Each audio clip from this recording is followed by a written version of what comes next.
Ladies and gentlemen, on behalf of the Danube Institute and my colleagues here, I would like to welcome, first of all, say on behalf of the Institute, thank our friends and colleagues at the Ludovika Institute of Public Service, Professor Ferenc Horscher, of course, but also, of course, the distinguished participants in this conference, including Sebastian Morello, Philip Blond, Daniel Pitt, Francisco Jubilee, and I think everyone on the program. This is a very important and interesting event. It's the third such conference that we have both sponsored on these topics. It started here with a memorable one on post-liberal conservatism, which attracted a great deal of media as well as intellectual interest.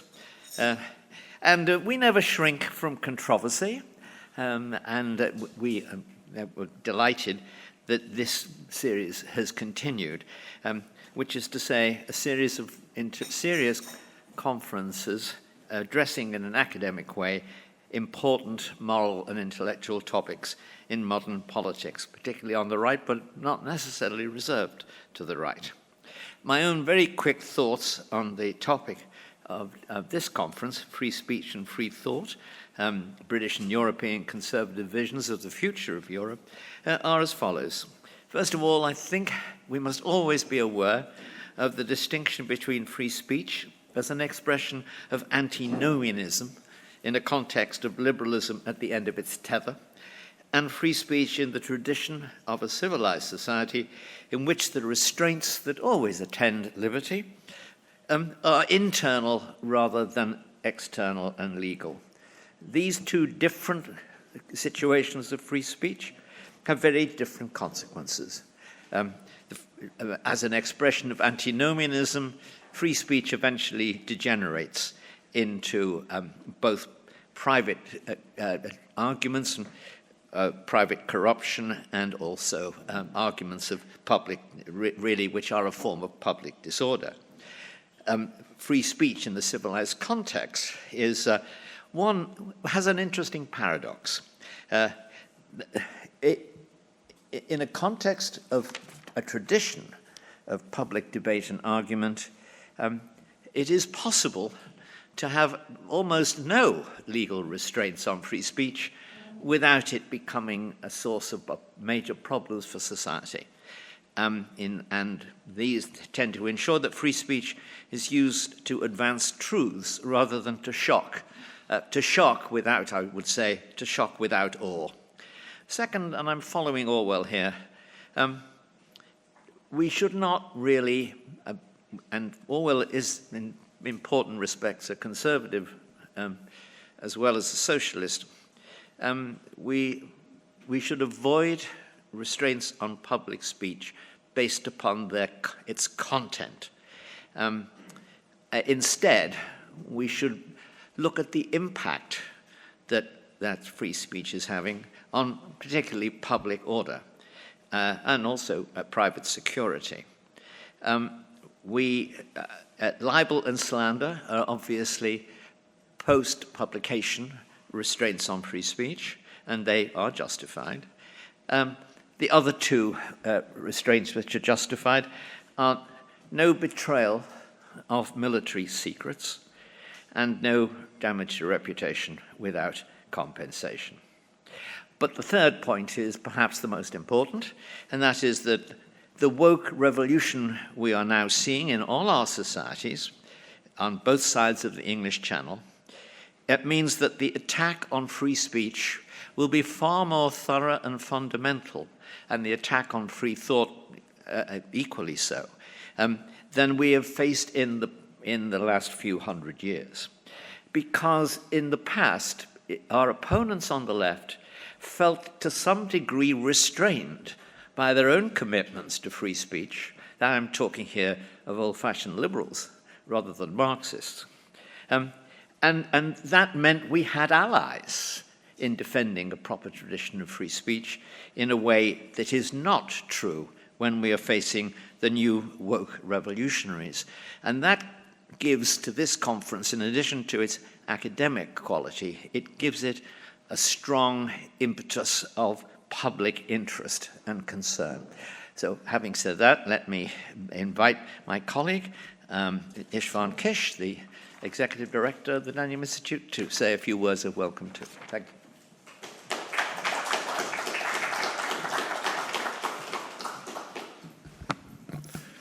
Thank you very much, Sean, for this kind introduction. It's my real privilege to be here with you. As John has mentioned, this is now the third time we are trying to do something similar, and I very much hope that we can do this each year with such distinguished people in presence. Because we're already running a bit late, I don't really want to keep you too much. I want to kind of emphasize two things. This is a very topical event in a sense because we're a bit after the European elections, and also we're a bit before the elections which will happen in the UK. I think if you look at the European elections, I would like to kind of see two trends. I think one trend is that the green crazy policies which some green parties in Europe and some governments sadly have been pushing, actually the British government itself has been pushing sadly for years now, seems to be defeated at these elections. So I think most European people are fed up with some of these crazy policies. And I think that's actually a good news for conservatives, because I always feel very passionate about us taking ground in kind of more environmental friendly policies, not as the British Conservative government does, more in a sense that I think kind of protecting the environment, having a healthy environment is a very conservative value. But it shouldn't go towards madness, because I really see these green policies as basically almost like the communist 5-year plans, where they made these goals, and even if they are not able to achieve them, or if people don't want them, they still are pushing them because they made a deal 5 or 10 years ago, and this is the plan. So that's certainly something we shouldn't be doing, but I think we should reclaim kind of an environmental friendly policy for the conservatives. And I think that's the second thing which the European elections have shown, is that actually conservative parties have gained a bit of a ground. I think some of us hoped that it could be a bigger ground. I was always a bit skeptical, but still I think the elections clearly show that kind of center-right and conservative forces are the strongest in Europe. Of course, there are a lot of different parties, so we will see how these parties will be able to work together. If I would be the leader of the EPP, I would favor kind of more closer policies towards the ECR and the ID, but sadly I am not the leader of the EPP, so we will see. I think they are still trying to make a deal with the socialists and the liberals. Let's see. I mean, I guess you can hope that that will not happen. But I still think that overall the elections show that I think conservatism has a huge future. And also, I think it shows another thing that, which I think the UK elections will show as well, that conservative parties who have been turning to the left are less successful than conservative parties who have been turning to the right. And I hope that we will have discussions about this here as well. And I very much hope that a lot of these center-right conservative parties will realize that instead of building coalitions with socialists and Greens, they should be making coalitions with the so-called populist right, which I don't like as a term, but as a better word, I guess I will use it. So this is my 2 cents as an opening. I would also like to thank the University of Public Service and Ferenc Horher for being in charge of this event. I would also like to thank Philippe Blanc, who was also a very big kind of motor behind the scenes, and of course all my colleagues who've been working on this conference. So thank you. I will now give the floor to Ferenc Horher, and I hope you will have a very good event. Thank you.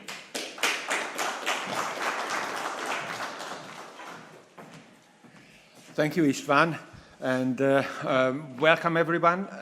And also let me express my warmest thanks to Danube Institute, to John O'Sullivan and Melissa Sullivan, as well as István Kiss and all his colleagues and the organizers behind the scene, so to say, because this is an event which, as you mentioned, is one of a series, the third one actually, but one which needs to be taken care of. The topic itself, of the whole series is British conservatism. This is because Hungary has a tradition of political thought which was directed towards Britain, towards the Anglosphere, and a whole bunch of people who thought of themselves as Anglophiles, as people who had similar thoughts to the Brits.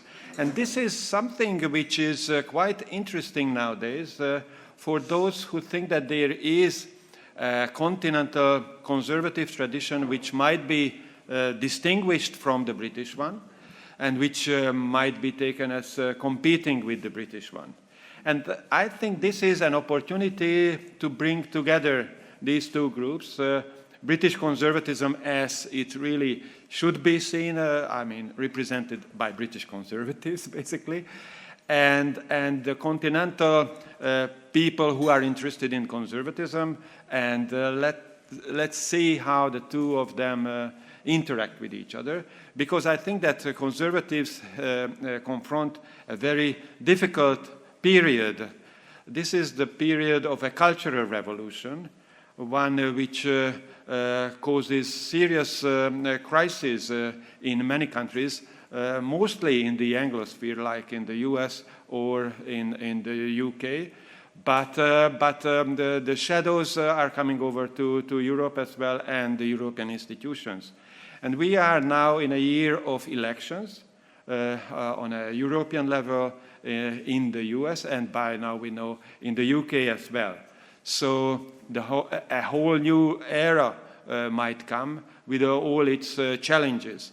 And we, conservative intellectuals, as distinguished from conservative politicians, need to think about this new era and try to draw the new agenda, so to say. So this is an opportunity to discuss what is in front of us, what is going to happen after these elections take place in a free and friendly environment, for which, again, I would like to thank the organizers, and I'm very happy to have here a nice audience whom we invite to join the discussion. There will be presentations, but there will be questions and comments sessions, and a general discussion at the end of the day.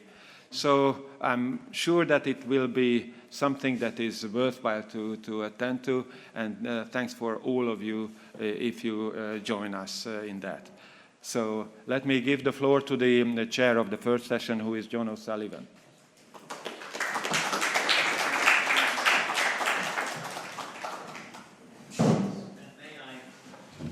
Thank you, Meg. First of all, welcome a second time.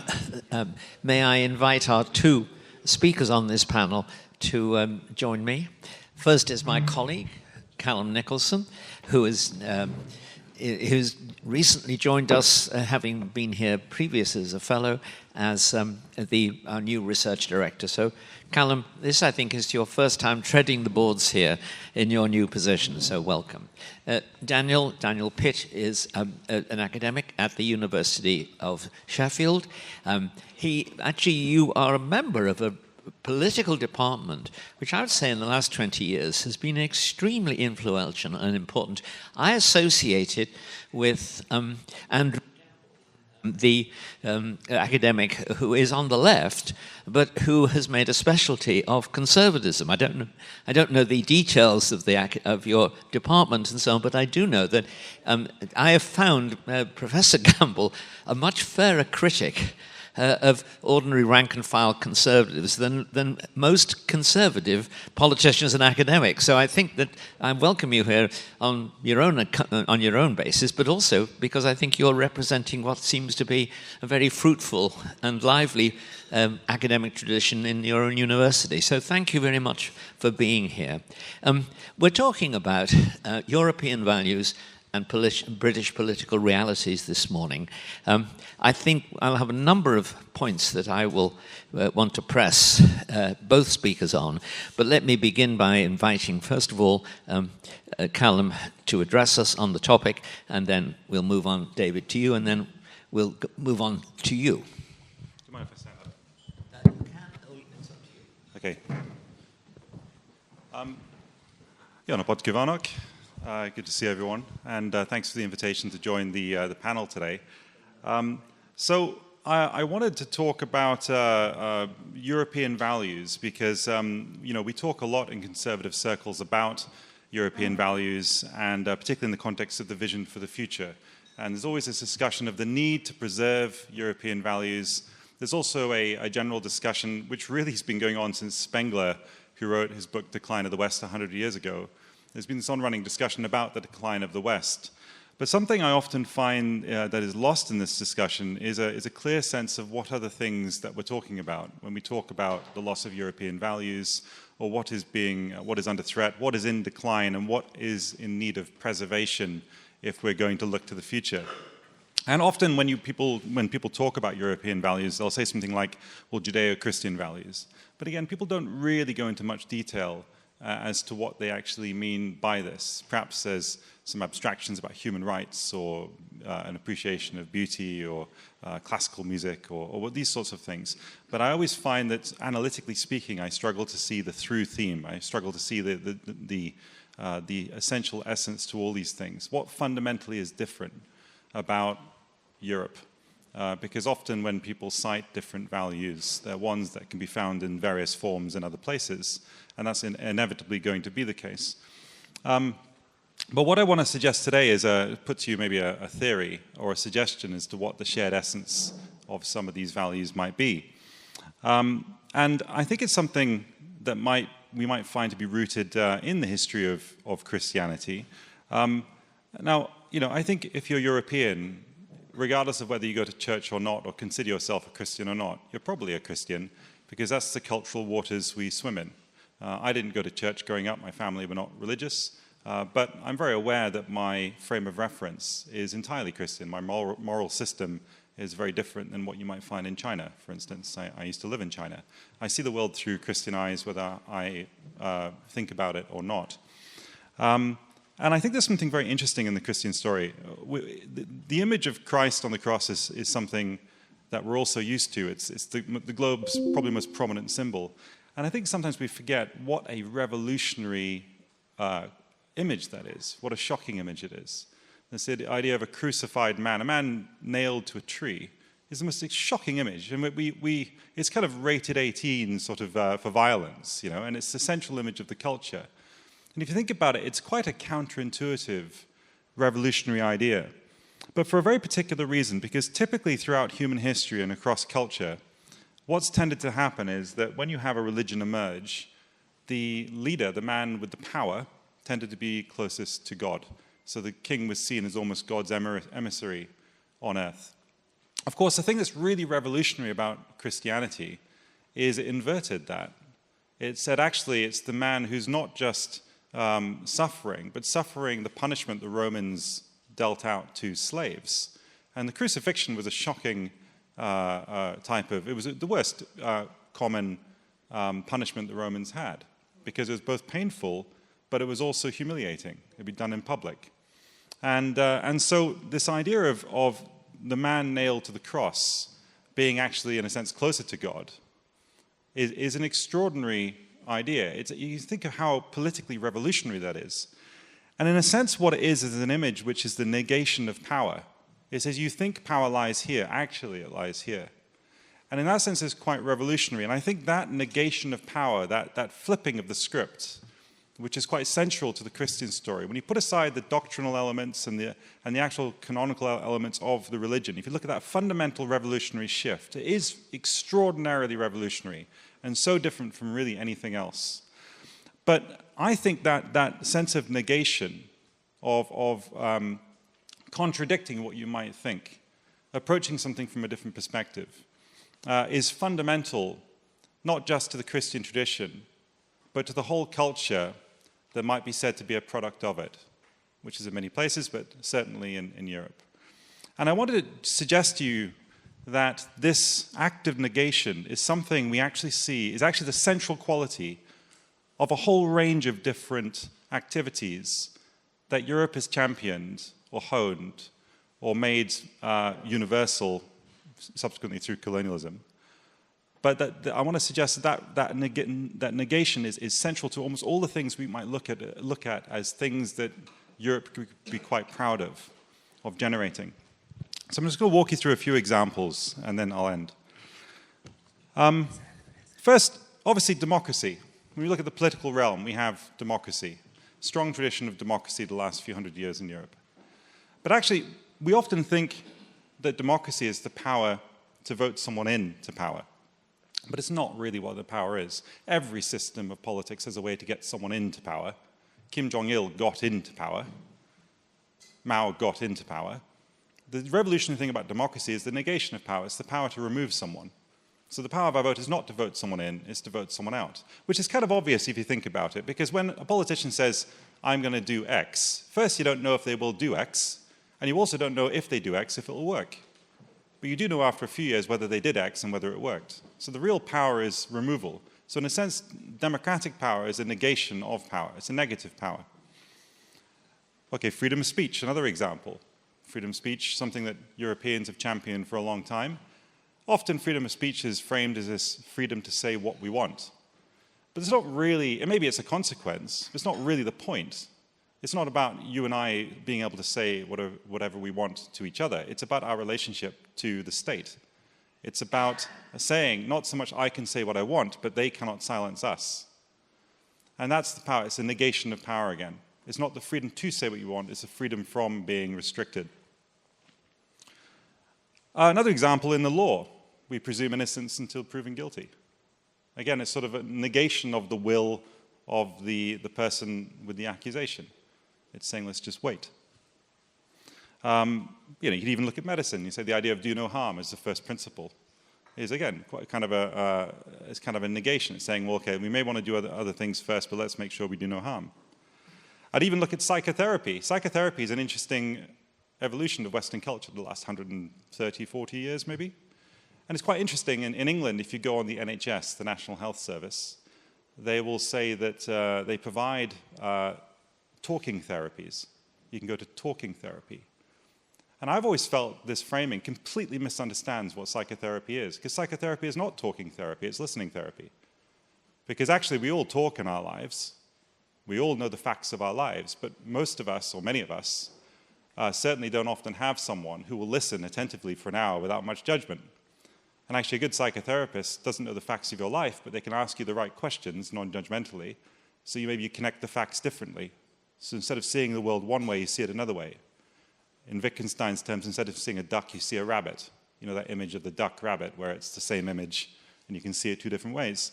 That's what a good psychotherapist does. So it's actually a listening therapy. It's the negation of talking, actually. And I should say it's interesting that in our culture, we're so bad at listening, we've had to professionalize the activity. But a couple of final examples I want to give, which are, especially the last one, I think makes the point a bit more clearly. Another example is science and the scientific method. The scientific method, there's two types of scientific method. There's positivism and post-positivism. Positivism said that you verify until true. You do 100 experiments to prove something is true. But as Bertrand Russell pointed out, he said the chicken that's fed for 100 days thinks he'll be fed forever, but then he's eaten for Christmas on day 101. So verification doesn't work. 100 experiments don't prove something true. But then Karl Popper suggested a model of scientific method that's based not on positive affirmation, but on falsification, on negation. So scientific method, according to Popper, is the ability to establish an experiment by which you could prove it false if it is false, if the hypothesis is false. And that's, I think, an important point about science, because science never actually tells you anything is true. What it does, it eliminates definitely false hypotheses. But the final example I want to give is kind of, in a sense, my background's in anthropology, and this is my own sort of personal sort of anthropological theory of economics, but I'm happy to defend it. But I think it illustrates this point of negation.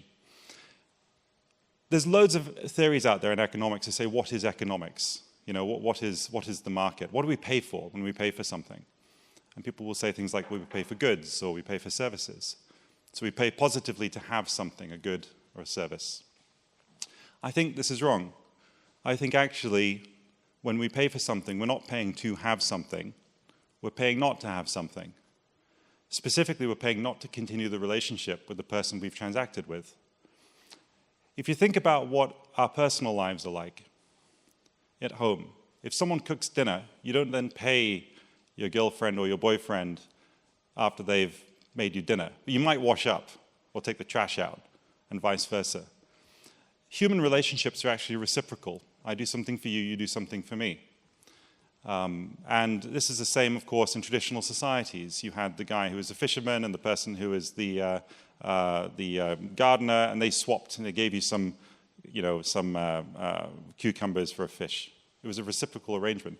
My parents live in the Lake District in England, in a mountain valley.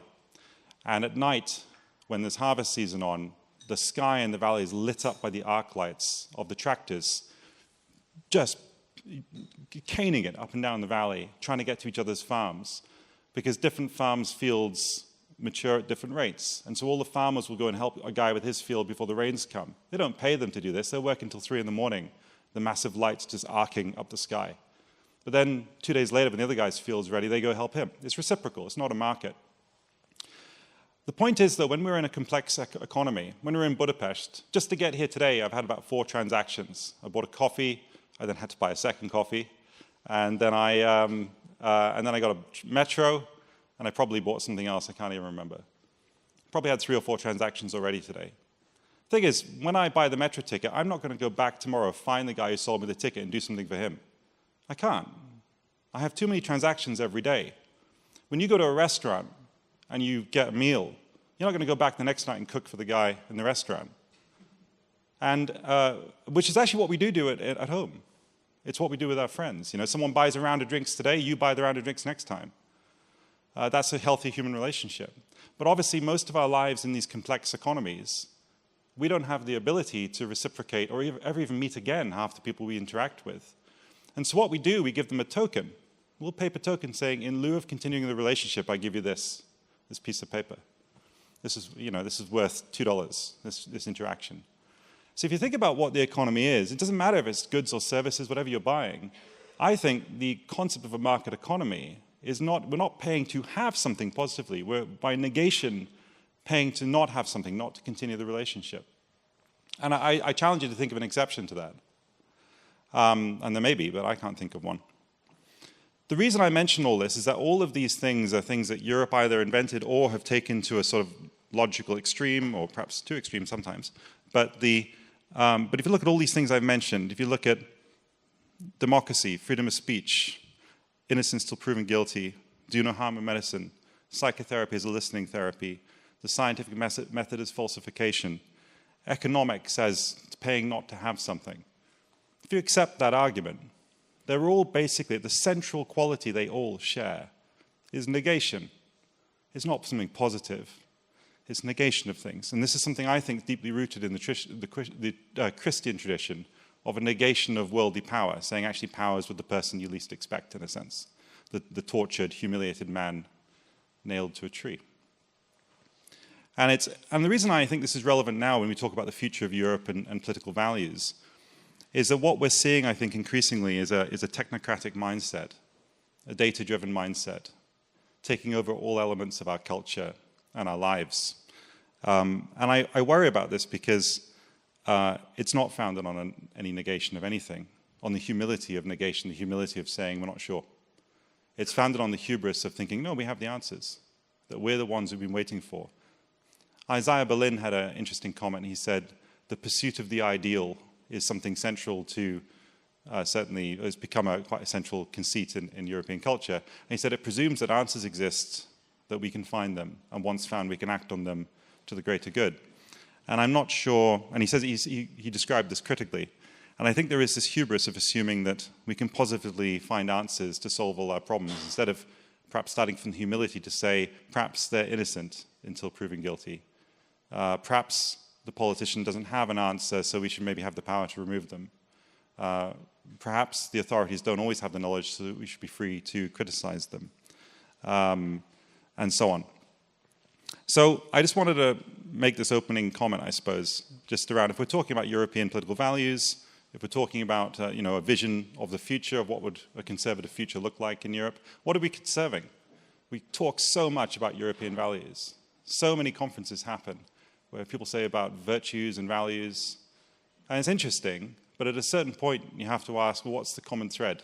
What is the essence of European society? I don't think we can ever answer that question, honestly. But I do think we need to look at the sort of, in biology they have a difference between phenotype and genotype. The phenotype, if you have siblings, you may all look slightly different. That's a phenotype, you have the same genotype. I think we need to stop looking at the phenotypes of our ideas and say, what's genetic to all of the things that we value in European society? And I'd put to you, as a provocative argument, which you don't have to agree with me, but it's just my impression, which I submit just as a provocation really, is that at the root of European culture is a negation. And I think it's a really powerful thing. And it's not in China, by the way. It's not in a lot of other cultures. I used to live in China. It's not embedded in the culture in the same way. Critical thinking is really based around a lot of what I'm describing. We're not a culture, European culture didn't get where it was by rote learning things. It was by actually trying to stress test ideas. So I'll leave it with that I think that negation, I think, is the core European value. But attached to that is the concept of humility, of recognizing that we're not saved, which would be to presume a positive thing, but that we're fallen, which is fine. And there's a great line from Eliot that sums all this up about humility, where he said, I think in the 4 quartets, he said, the only wisdom we can hope to acquire is the wisdom of humility. Humility is endless. And I think that is the concept embedded in the European, and I'd say the Judeo-Christian tradition. Thank you. Daniel,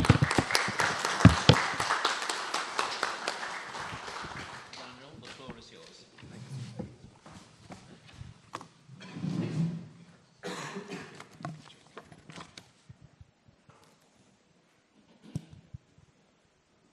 Great. Well, it's an honor.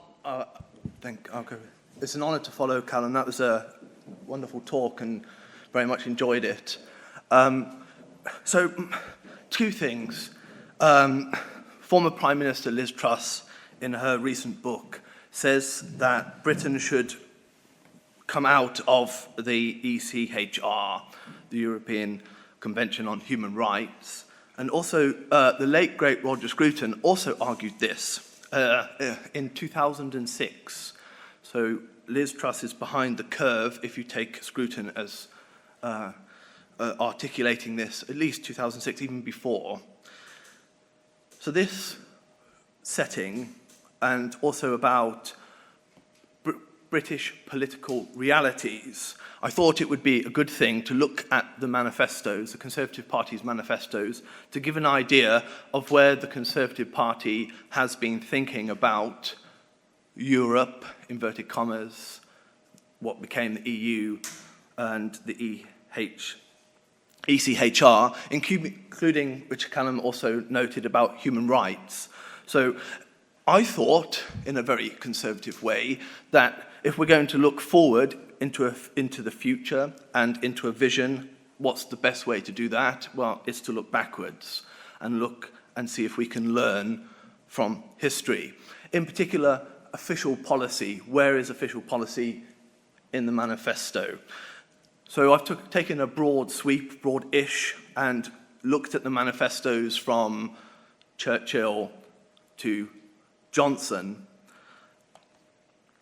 The European question, as Jacob Rees-Mogg has argued, has been, it's the most pressing constitutional question the Conservatives or British polis has been grappling with. And since 1972, essentially the year before we went into the EU, he argues the structures of our constitution went into flux. So there is this idea of that it's a moment of flux, and British polity, or the constitution in particular, has been in a state of flux since that time. Why?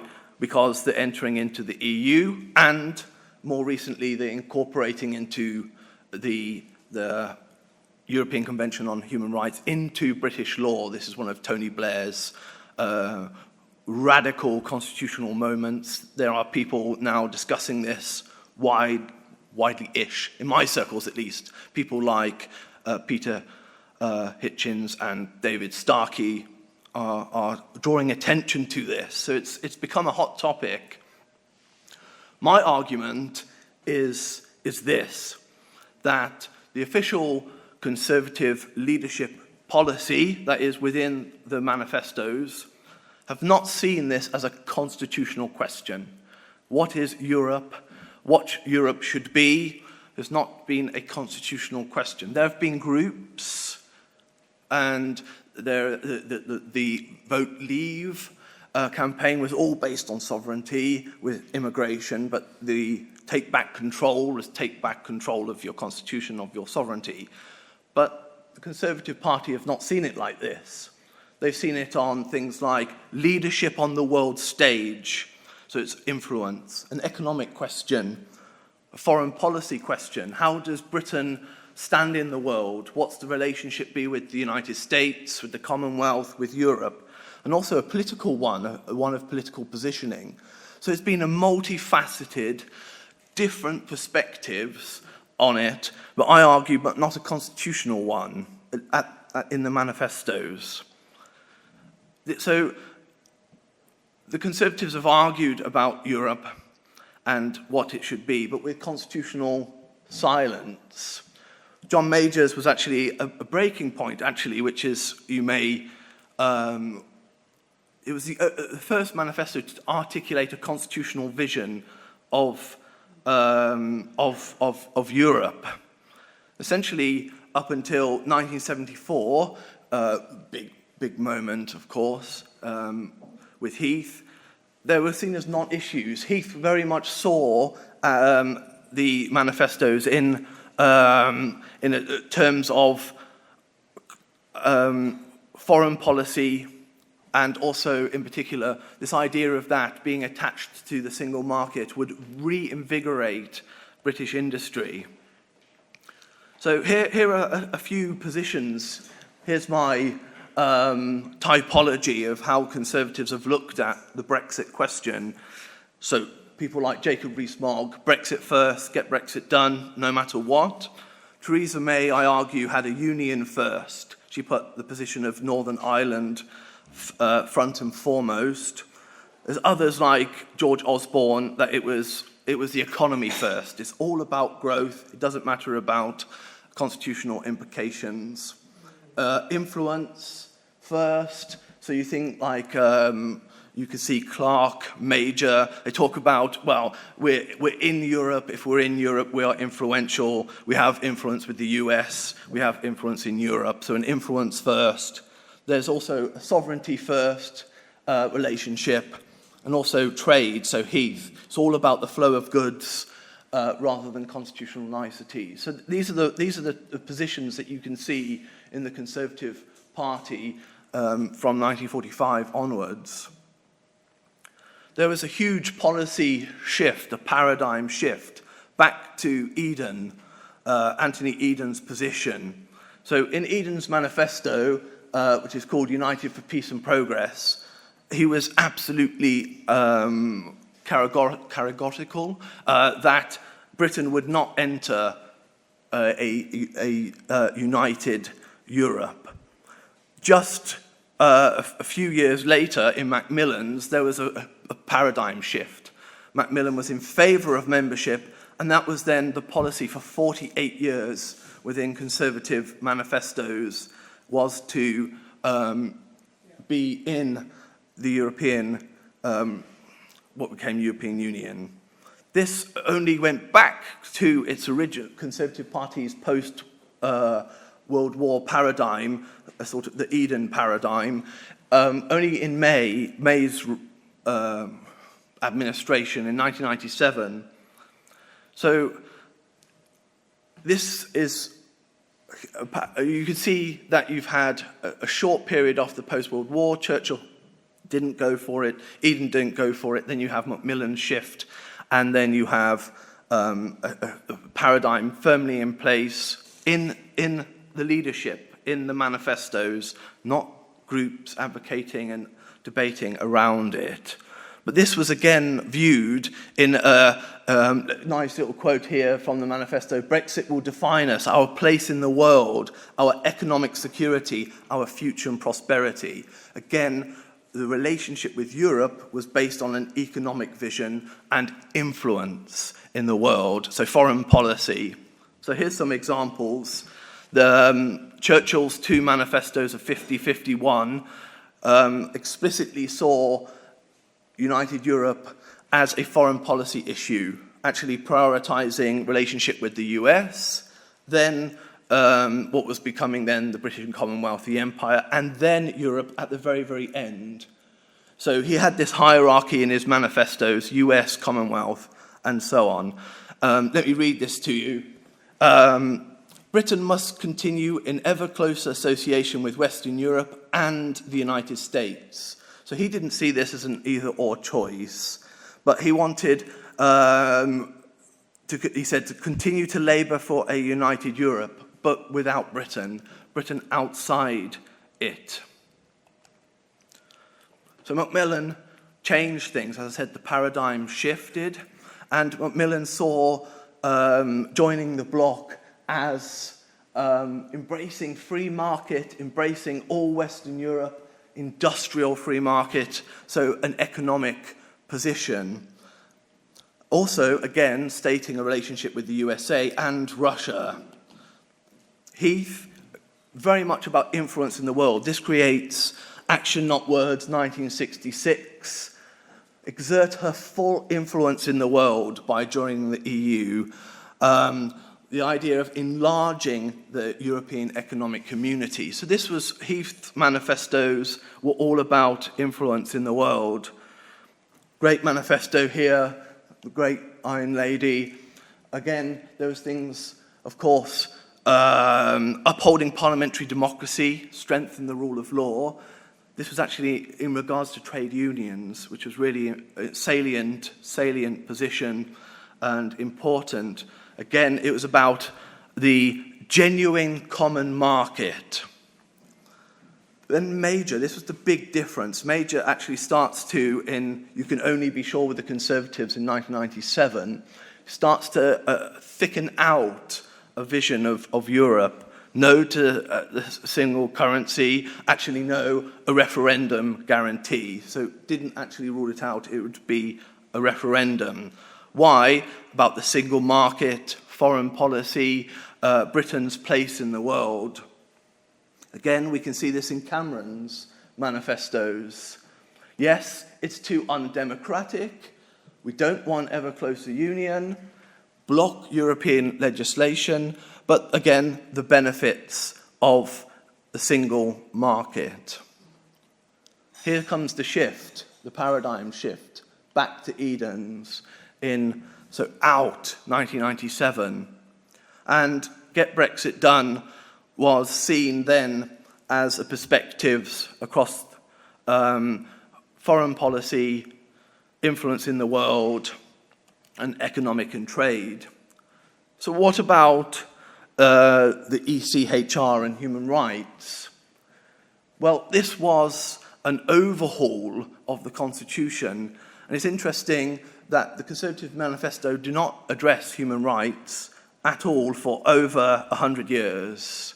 Why? It was because it was a taken for granted, a conservative view that human rights were embedded in common law, they were embedded in the Constitution. So from 1900 to 1997, they were not mentioned because they were so embedded in that tradition, they didn't require to be mentioned. It was only when Blair embedded it in that the Conservatives had to react. So you can see that they were reacting. It's a bit like if the culture wars today, the only reason the Conservatives are participating is because they are being provoked to do so. So I've positioned this as a Churchill-Thatcher prism, and that is that human rights was a foreign policy tool, that human rights was, again, foreign policy. It was no need for British Conservatives to take a definitive view on this up until 1997. Human rights were a positive. Human rights were to be argued for, to be defended. But again, this was in relation to a foreign policy out there in the world, human rights in different contexts. Then there was this had to change because of Blair's Human Rights Act. So you can see this in 2001 to 2019. There's a dualist approach within conservative thought. There's the home. Okay, now we have to think about human rights. We have to think about this as a constitutional issue. How does this or does not undermine things like our common law traditions? How does statute play a role? Should we reverse it? Should we replace it with the British Bill of Rights? How should we approach this? Which conservatives didn't have to do from 1900 to 1997, but also that foreign policy issue was still there. One of the big issues regarding this is that human rights has become too prismed. The idea of that is a Home Office issue to be able to remove, in a Scruton-type term, non-neighbours, or essentially refugees, unwelcome refugees, people who are turning up uninvited, and also then a defence issue about how you then, and foreign policy, how do you create stable polities abroad and protect human rights abroad. This also then had ramifications of the type of courts. As anyone actually recognise that building? Some of you? Yeah, good. When I show that to many of my students, they have no idea what that is. Because, again, it's this conservative idea that we look to our own courts rather than a foreign court. And many people don't even realise it looks like a spaceship. So the Conservatives have looked at courts, proceedings, in how can you enhance the proceedings. Essentially, the system in itself is fundamentally good. However, how do you tweak to make it faster, quicker, more just? So what does this lead to us in the future? What can we think then? These are the realities, I posit, that's what I argue, that these are the British realities in terms of the Conservative Party viewing Europe. Well, we can see that it will continue in a conservative fashion of not having a grand blueprint vision for Europe. It's happened a little bit. You may say that was slightly unconservative of Major to have this idea of a vision for Europe. What will Europe look like? How should Britain react to it? So we could see that there won't be a blueprint if this continues. There will not be a blueprint going forward. It will be multifaceted, looking at things as in foreign policy, Britain's influence. It would also look at trade, what's in the benefit of trade. It would also look at things like the impact on human rights. So there won't be one specific silver bullet that will say, this is a grand vision for Europe, this is a grand vision for the human right, the ECHR human rights. So that's what I argue, that what's the British and European perspective, vision for the future of Europe? Well, British Conservatives won't have a grand overall arching blueprint vision. They'll look at things and trade-offs. What does this mean? It means that British Conservative politicians will have to embrace statesmanship, have to embrace trade-offs, will have to make prudent judgments based on what's in front of them rather than a roadmap for a vision of Europe. Thank you very much.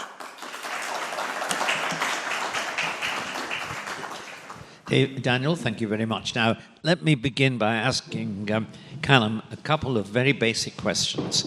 The first is this: can there be such things as national values in a democratic society, which, after all, is based on the very notion that people disagree about things? And if so, what are they? Well, man, I think, well, first of all, I think that Voltaire's idea that I may not agree with you, but I defend your right to say something I disagree with is quite a central sort of concept. But I think the point is within national cultures is to have the capacity to have a debate over what are our values, what is our culture. I mean, the way I've always seen it is that like a culture is kind of like, cultures for me, national cultures are kind of like gardens. Like they're always rooted in the sedimented soil of our history from which the new culture blooms, and then it will last for a generation, then it will decay, and then it will fertilize for the next bloom of the culture, for the next generation to bring their idea. And so, but then what form that takes is always open to a degree of contestation. So I think there's always, as long as you have the broader values in place, that there's room for a civil debate about things without silencing one side silencing another, I think is useful. I mentioned Isaiah Berlin in my talk, and Berlin had this interesting insight on political philosophy that some people say, or at least his admirers say, was the first really novel contribution to political philosophy for like 2,000 years. Because he said that basically instead of political philosophy seeking one answer that is correct for everyone, Berlin's basic idea is that our societies are objectively plural. Like there's always a multiplicity of ideas competing with each other. And that, and in a sense, a democracy should be sort of like a stent in a blood vessel. You know, it keeps the blood vessel open to keep the blood flowing, and the idea to keep the ideas flowing without it collapsing into one vision or another. And so he would say that our societies are simply objectively plural. We don't have an option on it. I mean, not only do we disagree with ourselves, most of us, I mean, I disagree with myself depending on how many cups of tea I've had. So it's, you know, we're quite plural. That's not a fault, it's a feature of being human. And so I think, yeah, there's room for national cultures, but what form that takes is subject to debate. Well, I mean, I agree with that, which of course includes the notion that free speech is the value in a democratic society. In other words, it's a way of accommodating the fact that there is contestation on the values. Now, where does that crop up in the notion of European values? I mean, who decides what European values are? Because they are now a specific element in the governance of Europe via the European Commission and its other institutions.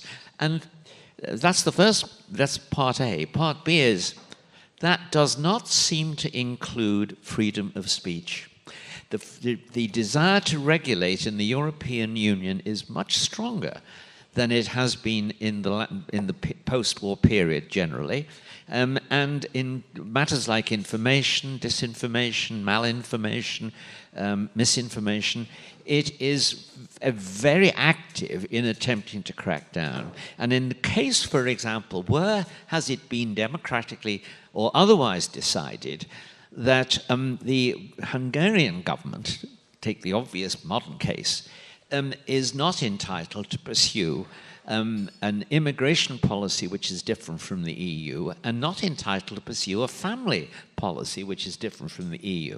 And those things are, and yet, in the European treaties, those two topics are reserved for national parliaments. So I'm suggesting that the term European values is in fact something which is taking a great deal, carrying a great deal on its back, which is not friendly to free speech and cannot really be said in any true sense to be European values, because huge numbers of people, for example, disagree, are in favor of the death penalty. European values say this is not a question that's open at all. It's interesting because there's a distinction, I think it's relevant here, between what the distinction in philosophy is and ought. You know, what is the case, what ought to be the case. The question is, are we discussing European values in terms of what are European values, or what European values ought to be according, presumably, to someone, presumably European institutions. It's quite interesting if you go on the Wikipedia page for European values, and there is one. What it is just a list of things the European Union believes in. There's no deeper discussion. There's no section saying history, you know, Europeans have thought about values for a long time, and it's been debated and fought wars over it, and the Reformation and all these things. None of that's mentioned. It just begins in 1950 something, and it's or 1990 something even, and it's just a discussion of technical, the 10 values according to European bureaucrats. Except there is one subsection on what philosophers have said, which is Habermas and Derrida wrote a paper in 2005 or 2003 or something, before Derrida died, so it must have been 2003. And they debate, well, they say what they think European values are. So I think when we're talking about European values and where they come from, I mean, I think we need to make a distinction between the institutions and Europe itself. And I think we often confuse the two.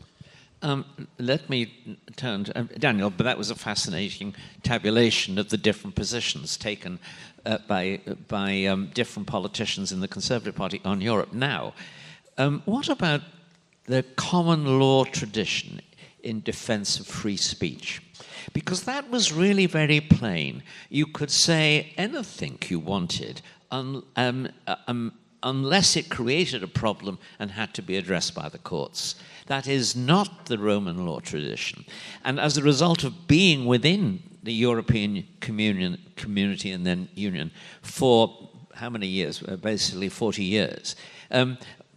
British law became adapted to that tradition to the point now that if you are depleting defense of free speech, can't I say anything I want?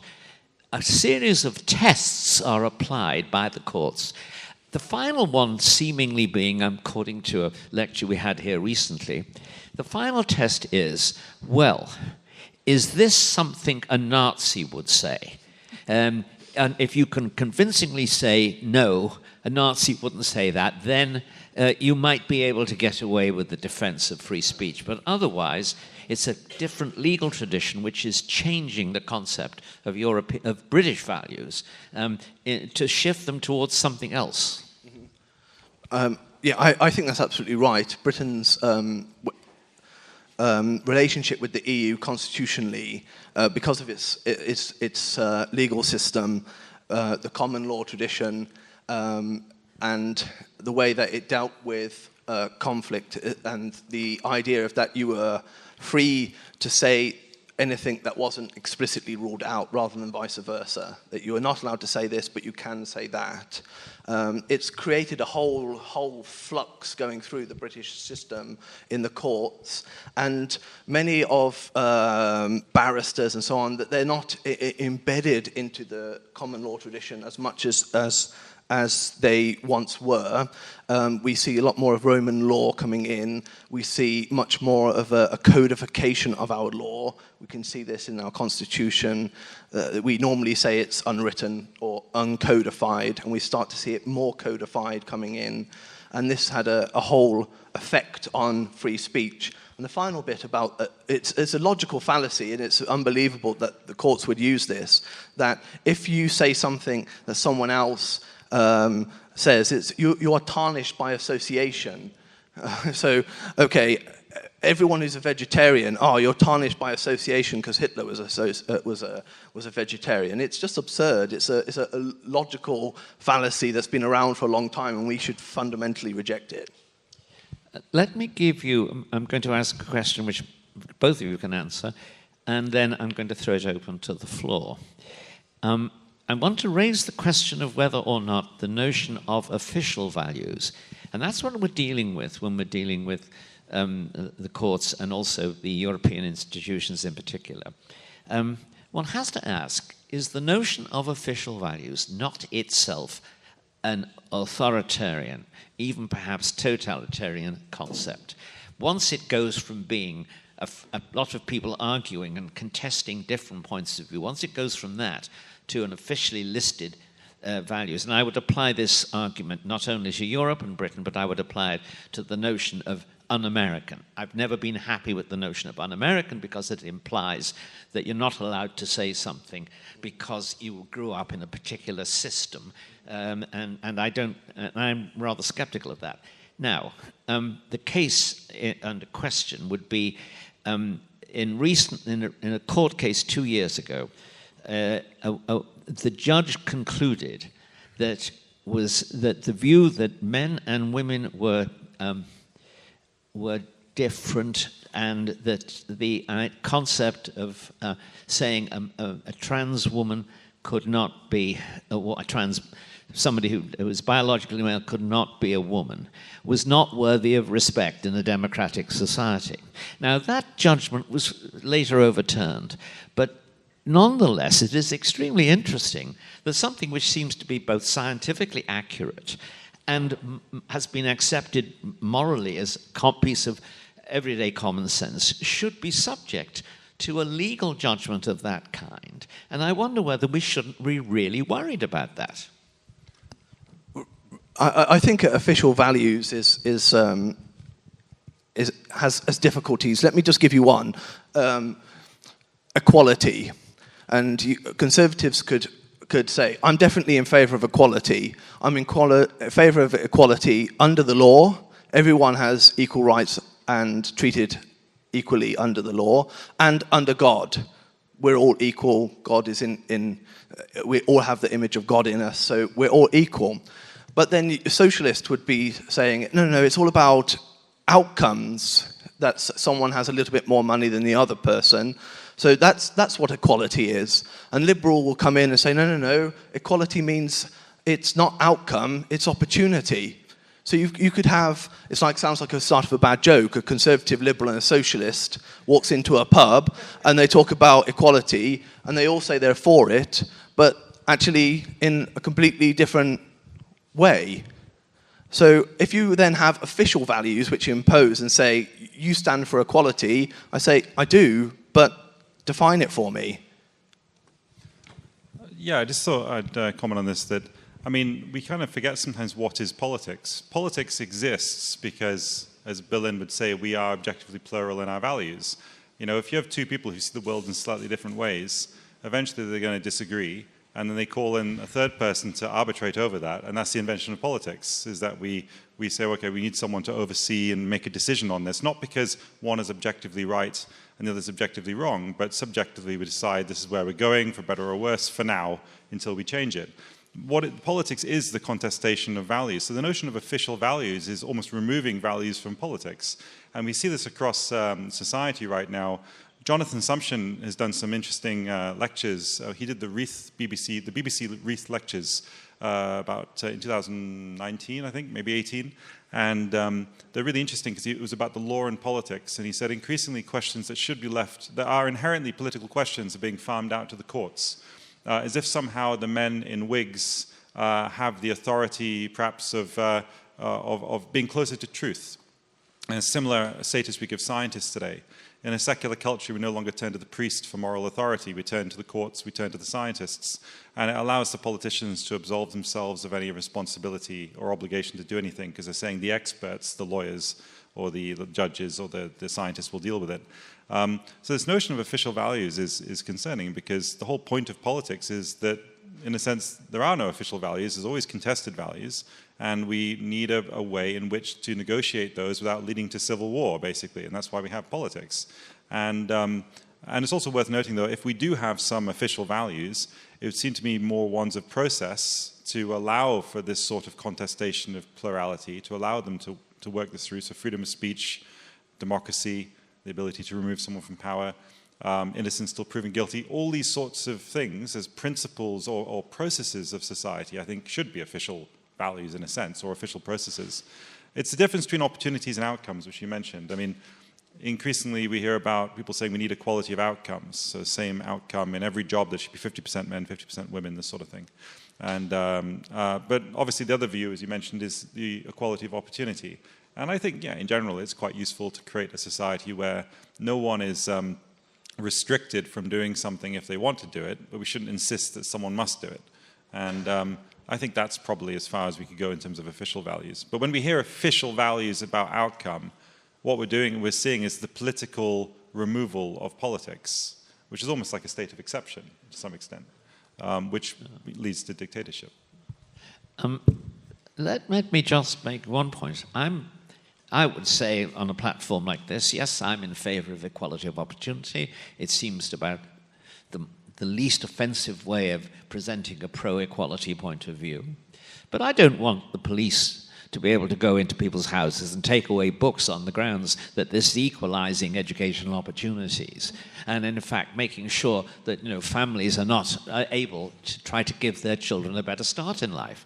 And yet that is clearly what some people in government in Scotland, in the SNP, wanted to do and were trying to do. So in essence, these questions, which sound very remote and theoretical, nonetheless, when they actually begin to be implemented by governments, they become intrusive and dictatorial, and indeed, I would even say totalitarian. So my argument here is that shouldn't we elevate the title of the program here, Free Thought and Free Speech, to a really important element in our common values, precisely because it doesn't impose too much.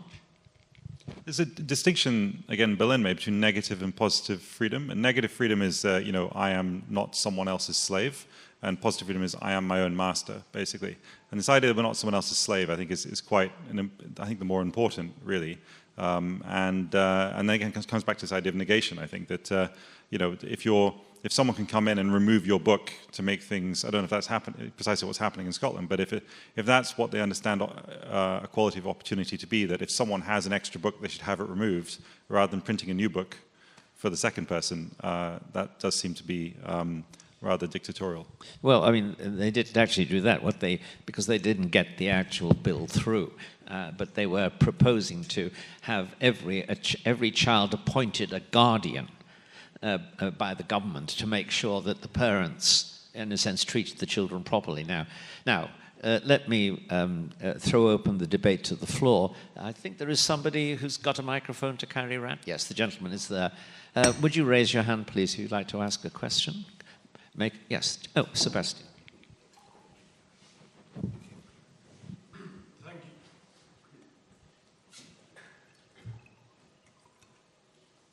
You have to wait anyway, because otherwise you won't appear on the tape. Do you want to use this one? One guy who can project. After all of that, I'm not sure my question's really going to be worth it, but it seems to me that a lot of the things that you are questioning, whether they fall under the legal or the political bracket, are probably neither. They're probably pre-legal and pre-political. And one of the things that hasn't really been brought to the fore, although it's kind of been a subterranean principle in this conversation, is what we expect of a cohesive civil society. A lot of the things that we're saying, can the courts be the arbiters over this, or can our political organs be the arbiters over this, are actually things that for hundreds of years were worked out round the dinner table, through, on the common, in the pub, and when you are taking the maturity of a cohesive civil society seriously in that way, you also have a whole load of social phenomena that it turns out are prerequisites for a functioning state, a political entity. Things like etiquette and shared manners, things that are often unscrutinized, unexamined, but a functioning state presupposes that they're all in place for everything to work properly.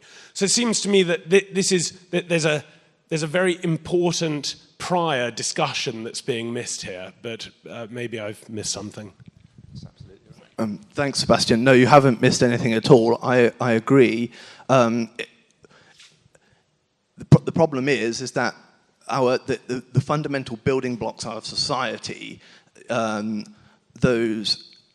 parent-child relationship, your relationship to your, as what Burke would call your little platoon, or the voluntary associations that we join, be it the National Trust to RSPCA, which we were talking about yesterday, that many of these, when we've become more and more atomized, we've become more and more of essentially just an individual rather than a person who's connected within all these different connections, that we then look to the state apparatus to fix our problems rather than in the locale, in that local community, within the family.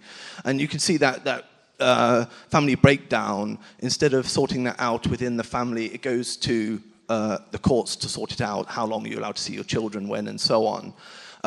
So all of these problems that we are talking about, we've looked at them legally, we've looked at them constitutionally, but of course they go back to social underpinning. It could go to the religious person, our relationship to one another, how we see the individual. Is it just an atomized individual, part of an extended self, relationship to others? And you can see that in Britain, essentially, that's all breaking down. It's interesting, this social legal distinction. I'm trying to teach it to my children by, we don't have a driveway, so we park outside a house, and my children get very annoyed if someone else parks outside a house, and I say, no, they're allowed to. Can't we tell the police, Daddy, that someone's parked outside a house? And I say, no, that's a social norm, that you're allowed to park outside your house. It's not a legal requirement.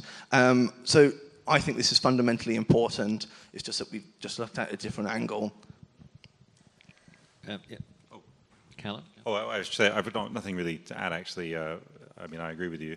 All I would say is I read an essay by Chesterton about the family, and he said some people think the family is good because the family is warm and a lovely place, and other people think the family is bad because it's not a warm and lovely place. And he says the family is good because it's not a warm and lovely place. That's where you find the most challenges in life, and if you can survive that, you can survive anything.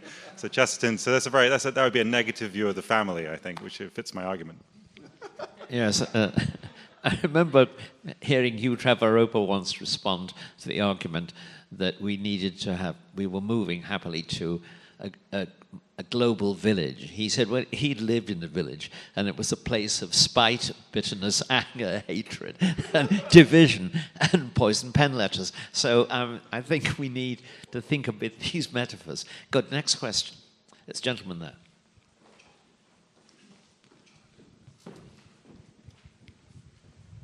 Yeah, hi, thanks. Matt Beach, Hull University and the IES, UC Berkeley. Perhaps one of the things that can unite both of the contributions is seeing things not so much in terms of, well, in our societies there's always plural values and everyone necessarily disagrees with everyone about everything, or the other extreme version, which we're looking at, is the kind of officialdom, power grab, setting out these are our values, such as some European institutions do, and if you don't sign up to them, then you're outside of the community. In a sense, really, I think perhaps we should distinguish between first-order values, which are civilizational, and that's, I guess, indirectly, Callum is alluding to that. So when one comes out of Western civilization and lives or spends time in or does business in different civilizations, be that the Chinese world, which is a kind of a Confucian Maoist hybrid, the Islamic world, or if we think about what we used to call the second world, the world under Marxist-Leninism, we know that these first-order values are different than ours because they're different at a civilizational level. And so when we take our children to those countries, or they can pick up very quickly that there are not just different practices, but there are different beliefs. What we're disagreeing about, I think, is in our open and free societies in the West, our second-order values. And the problem, I think, comes, so many of us have become unmoored from our home port being our Christian civilizational home, that's our home port, that we've got lots of young people, intellectuals, questioning first-order values, and now it just seems to be a power grab. So I think maybe a bit of precision, philosophical precision, to say we're talking about first, second order, and you can meaningfully make those distinctions.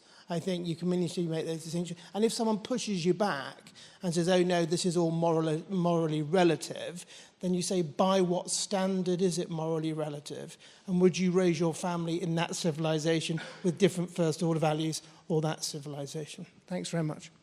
And would you agree that, in a sense, both order values are faced with a situation in a lot of countries, not just in Europe, of governments attempting to constitutionalize them, so take them beyond the realm of democratic debate in both cases. Thank you. Who would like to respond? Very quickly, I just think we need, as C.S. Lewis said, we need some more irrigation of the desert because that's what we're living in. In that case, Ferenc, I know you wanted to. Oh, yeah, well, I think we're 3 minutes from the break, according to this. Okay. Yes, any more questions in that case? Oh, yes, lady at the back. Oh, no, gentleman at the back, sorry. Hiding behind you. My question will be very short. I will go with Daniel. You have been talking about conservatism in UK, especially about the Tories. I wanted to ask you, what does Nigel Farage conservatives offer to British conservatism? Daniel, yes. This one. I didn't catch the last part of the question. Farage? Oh, what's Farage got to offer? Okay. I think he's got disruption to offer. He says it himself, a revolt, that he wants to disrupt the centre-right in British politics. I think he's got also, some of the manifesto that he has released, which he's calling Contract, has got some very good policies in it. The main thing he's got to offer, to keep it really short, is to pull the Conservative Party back into a Conservative position. Callum? Oh, I can't really speak to Farage very much. I mean, but I'd agree. I mean, I think he's quite disruptive, and yeah, I mean, he's come a long way the last 15 years. I mean, he wasn't taken very seriously at all about 15 years ago, so it's quite amazing to see where he is now. But I have nothing else to add. Is he entirely destructive?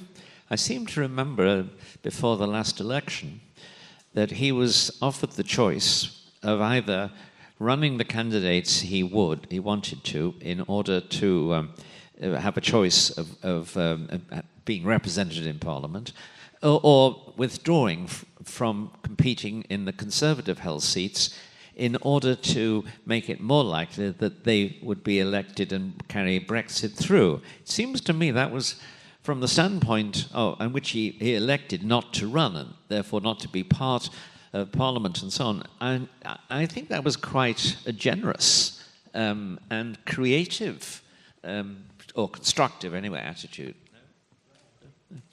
Well, I want finally, we have to wrap up. You have 2 minutes. I want both of the speakers to try to address to return to the, so to speak, headline question, which is, you have British political realities, but also, in Daniel's talk, British values, and you have European values. And there has been over the years a feeling that both might usefully influence each might usefully influence the other over a period of time. Do you believe that is happening, has happened, and should happen, or do you just think that these are two traditions which, while they can't help influencing each other, should nonetheless, in a sense, pursue the logic of their own philosophies? Well, I think obviously there's a great deal of overlap. One thing I'll say about the UK is the educational system there used to be, if you accept my argument about negation, the educational system taught people to think in that sense until about 20 years ago. When I went to university, it was the back end of being taught that way. If you go to universities now, it's changed. As an example, just a very brief example, it used to be you do a degree in economics or anthropology or sociology or something, but now you'll do a degree in migration studies or development studies or studies, kind of a theme, which presumes the theme is valid. If you study migration studies, it presumes migration is worth studying unto itself as distinct from political economy. And this is a very positive view of understanding. It presumes that all it is to learn is theory and knowledge, not sort of a critical thinking process.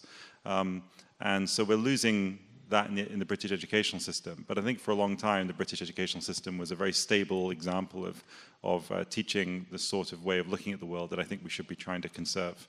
And hopefully I'm not sure if we find it now in the UK, but perhaps we can find it now more on the continent. I'll keep it brief. On a strategic level, I think that people have to work with each other, build coalitions on different topics. These coalitions may dissolve and then new coalitions build. So I think that that's definitely the way forward. Well, thank you both very much indeed. I think it's been an interesting conversation, explored a lot of different aspects, and it actually had more light than heat on this occasion. But we're just at the beginning of the weekend. There may be more fireworks to come. Thank you very much, both. Welcome to the second session of the conference on the Future of Europe, Part 2, European Perspectives. And this session is very interesting because I think it has an undeniable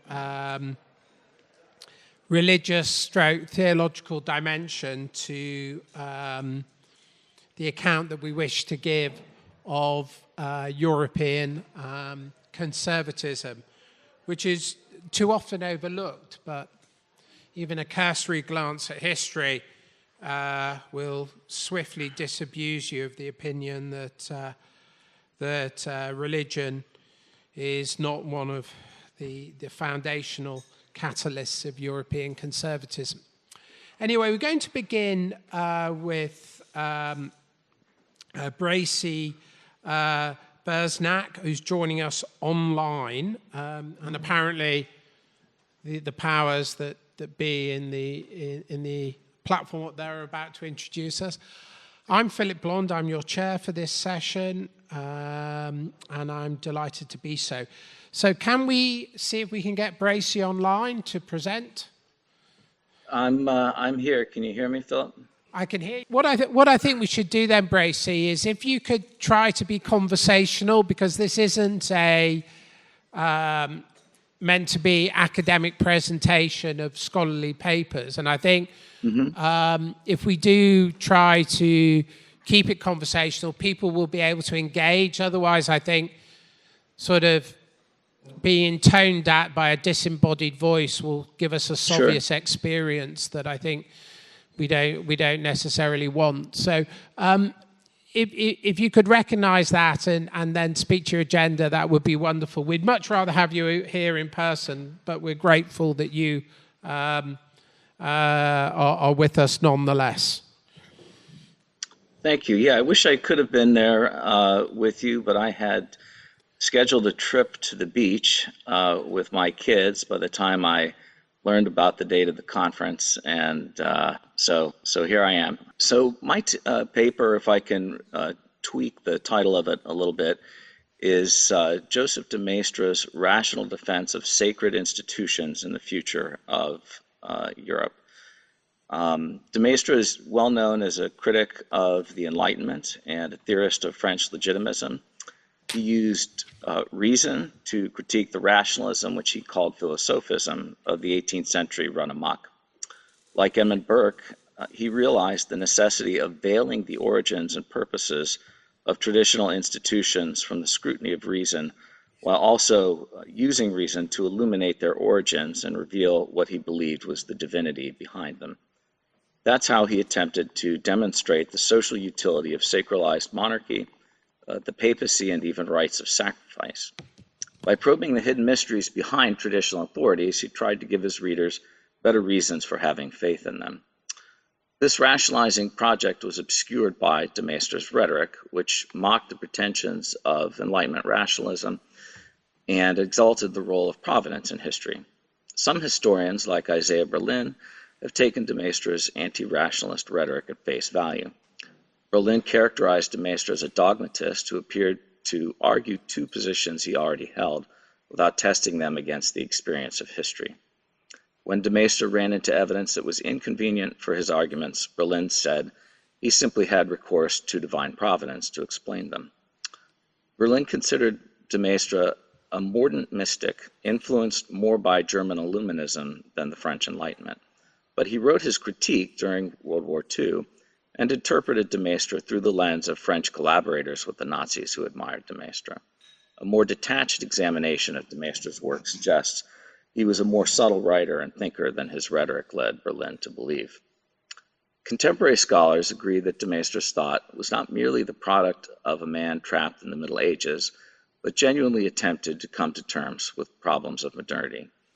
In his anthology of conservative thought, the intellectual historian Jerry Mueller distinguishes between three types of conservatism: orthodoxy, historical utilitarianism, and radical conservatism. Orthodox thinkers defend institutions because of their correspondence to a transcendent moral order, while historical utilitarians support them because of their proven success in preserving a temporal social order.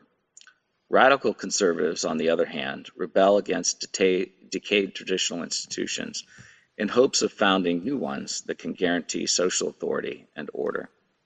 Was de Maistre orthodox, or a historical utilitarian, or radical conservative?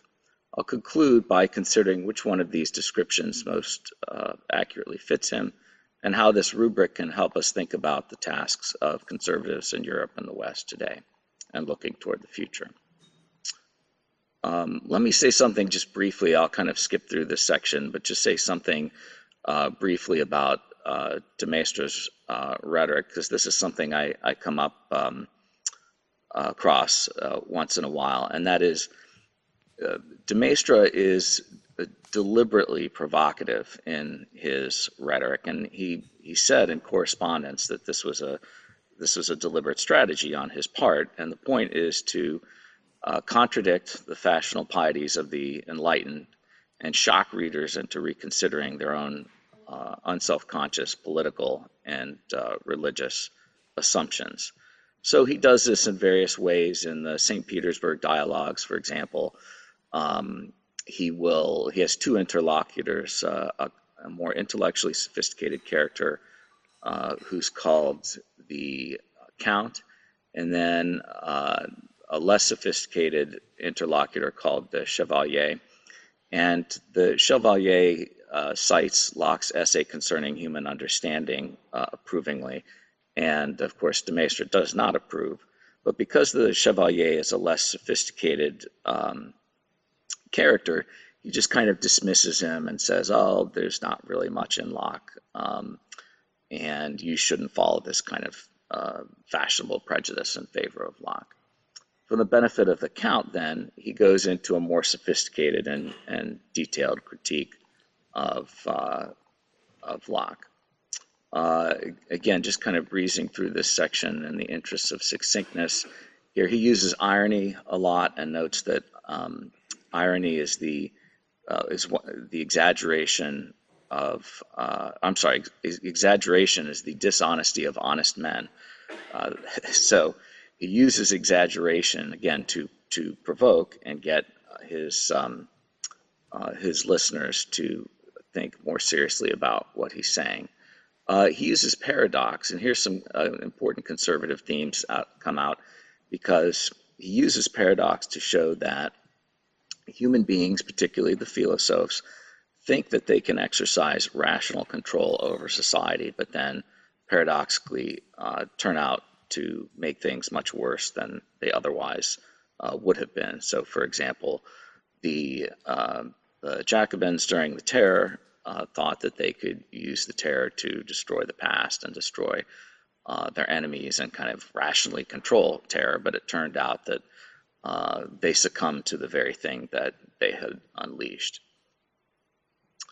So de Maistre is not really an irrationalist at all. Again, rhetorically, because he's attacking rationalism, it sometimes appears that way, but in fact what he's doing is using reason to defend sacred institutions. And what I want to do is look at his rational defense of the sacred institution of monarchy, and then his rational defense of the sacred institution of the papacy. So de Maistre assembled rational arguments to show that sacred institutions had beneficial social effects, which often went unappreciated until they were uprooted or destroyed. He recognized that the monarchy had lost some of its luster under the withering assaults of the Enlightenment and the successes of the Revolution. It had been desacralized, and its historical continuity had been interrupted. But the sovereign power must have moral authority for its basis. That's what makes people obey instead of government having to coerce them. And that, de Maistre says, is why historically constitutions have been sacralized. As he put it, if you wish to conserve all, consecrate all. And so the question then, looking to the restoration after the revolution and the reign of Napoleon, is whether the monarchy is going to be resacralized by the bishops of France or by the Pope. Now, the relationship between the French monarchy and the papacy had historically been fraught. The French episcopate had issued 4 what were called Gallican articles, asserting a degree of independence from Rome in 1861. And the first of the articles asserted that the Pope's power is purely spiritual, giving him no authority over the king in temporal matters. The effect of this article was to deny the indirect power of the popes in temporal affairs, that is, in temporal matters that were related to moral and spiritual matters. The traditions of the Gallican Church went back to the early 16th century, so in de Maistre's terms, they had been consecrated by historical duration. The authority over the church in France claimed by the Revolutionary National Assembly and Napoleon harkened back to this tradition. Once the Bourbons were restored to the throne in 1815, they expected to have the same prerogatives over the church in France that their predecessors had, but de Maistre believed that a renewed Gallican policy would be harmful to the monarchy. He thought it had weakened the old regime because the political sovereigns rejected their spiritual sovereign. Or, as one of de Maistre's 20th century admirers, Jacques Maritain, might put it, Gallicanism meant that French kings rejected the primacy of the spiritual over the temporal. De Maistre therefore addressed his work on the Pope, du Pape, to French royalists who were mistrustful of Roman authority and insisted on the prerogatives of the Gallican Church. He claimed that greater identification with the Holy See would bolster the moral authority of the monarchy by holding the king accountable to the moral law, serving as an ultimate check on his power. Bishops of the Gallican Church could not be relied upon to do this because they were nominated by the king and rejected the Pope's indirect authority in temporal matters. Subjects, therefore, could not expect them to hold the king accountable for abuses of power. On the other hand, the papacy would not endorse popular rebellion against the temporal sovereign because of its respect for the divine authority behind political authority and its fear of revolution. Instead of looking to Paris for leadership of the Church, French Catholics should look over the Alps to Rome. Gallicanism should be replaced by Ultramontanism. So now let's see how this applies to the papacy. His argument for the papacy appealed to divine revelation, but even more to rational argument from historical experience. He used reason to show that papal authority is useful and necessary to European society. De Maistre cited venerable Greek and Russian Orthodox sources and even Protestant authors bearing witness to the primacy of the See of St. Peter. In response to the objection that neither St. Peter nor the early church had asserted the full range of powers held by the contemporary papacy, de Maistre replied that just as the founders of an enduring political institution could not have rationally planned for its success, so too neither St. Peter nor the early church could have known of or planned for the full institutional development of the papacy. And again, here we see this attitude toward institutions that they evolve. It's not through a rational plan. It's not a spontaneous order either, but it's a providence that's guiding the evolution of the institution. So de Maistre thought that just as we can see there's a necessity for a temporal sovereign, by analogy, we can see there's a need for a spiritual sovereign. And the fact that the papacy had developed this way was proof of its divine origin, because deliberate human planning could never construct such an enduring and powerful institution. De Maistre applied his insights into the nature of political sovereignty to the nature of the papal spiritual sovereignty over the church in European society. He even went so far as to say that theological truths are no other than general truths manifested and divinized within the sphere of religion. He made extended digressions into apologetics to show that no pope has ever taught error, highlighting historical continuity and giving rational evidence for the divine origin of the papacy. European political institutions were born under Christianity and imbued with its culture. As he wrote to in a letter to an advisor of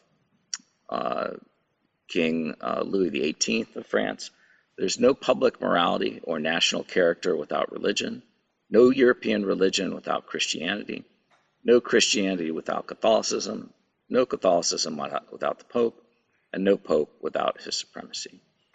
De Maistre thus claimed that the truth of papal infallibility could be determined through reason by virtue of the social need for an infallible sovereign authority, an infallible hermeneutic authority over the natural law and the divine law. So what he was calling for was a new role for the papacy in European and particularly French politics that harkened back to the reign of Pope St. Gregory VII in the early modern ages. The papacy would develop into a more powerful institution by gaining greater control over the affairs of the church within France, deepening its role in the French nation as a whole. French men would be more apt to see their prelates as representatives of the universal church rather than the government. Above all, de Maistre hoped that the sovereign papacy could facilitate order among European nations in the way that temporal sovereigns guaranteed order among their peoples, even those that were not Roman Catholic.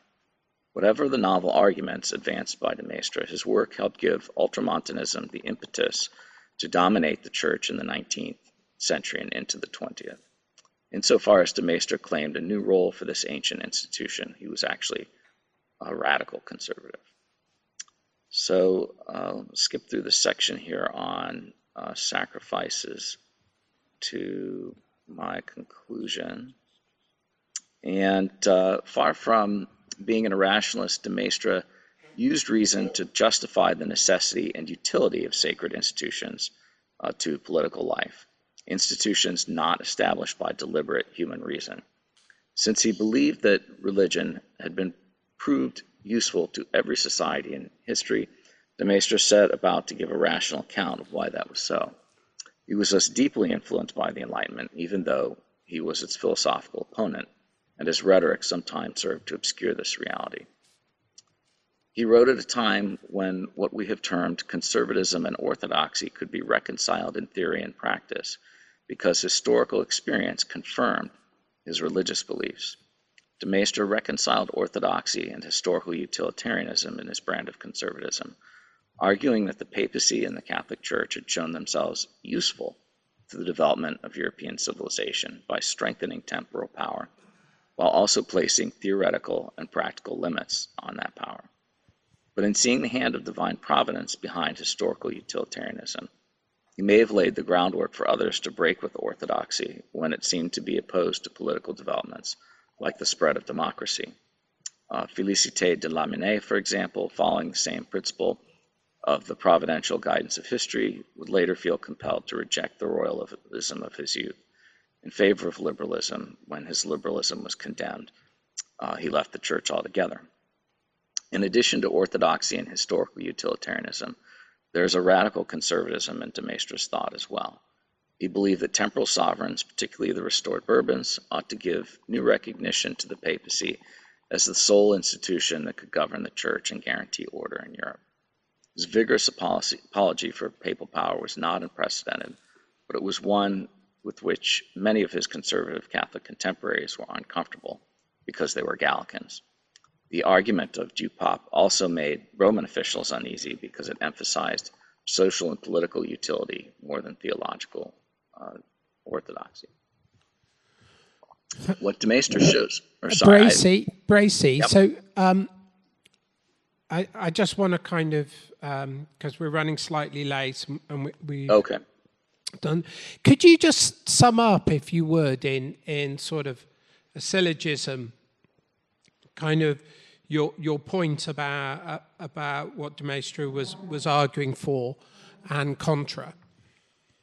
Yeah, so basically, and I just had a little bit here left, but basically he's arguing that that monarchy is sacred. In a desacralized world, we need to reconsecrate it or resacralize it. this is better done through the papacy than through the French bishops.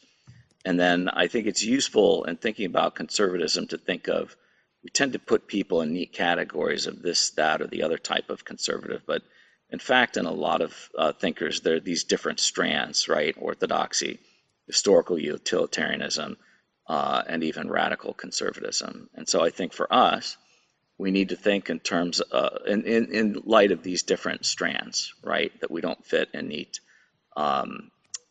different categories. And then I think one of the tensions, of course, is between when the culture evolves in a certain direction that's in opposition, let's say, to religious orthodoxy, that may end up prompting people to become more radical conservatives, right? Because what is perceived as historically useful is actually no longer in sync with orthodoxy.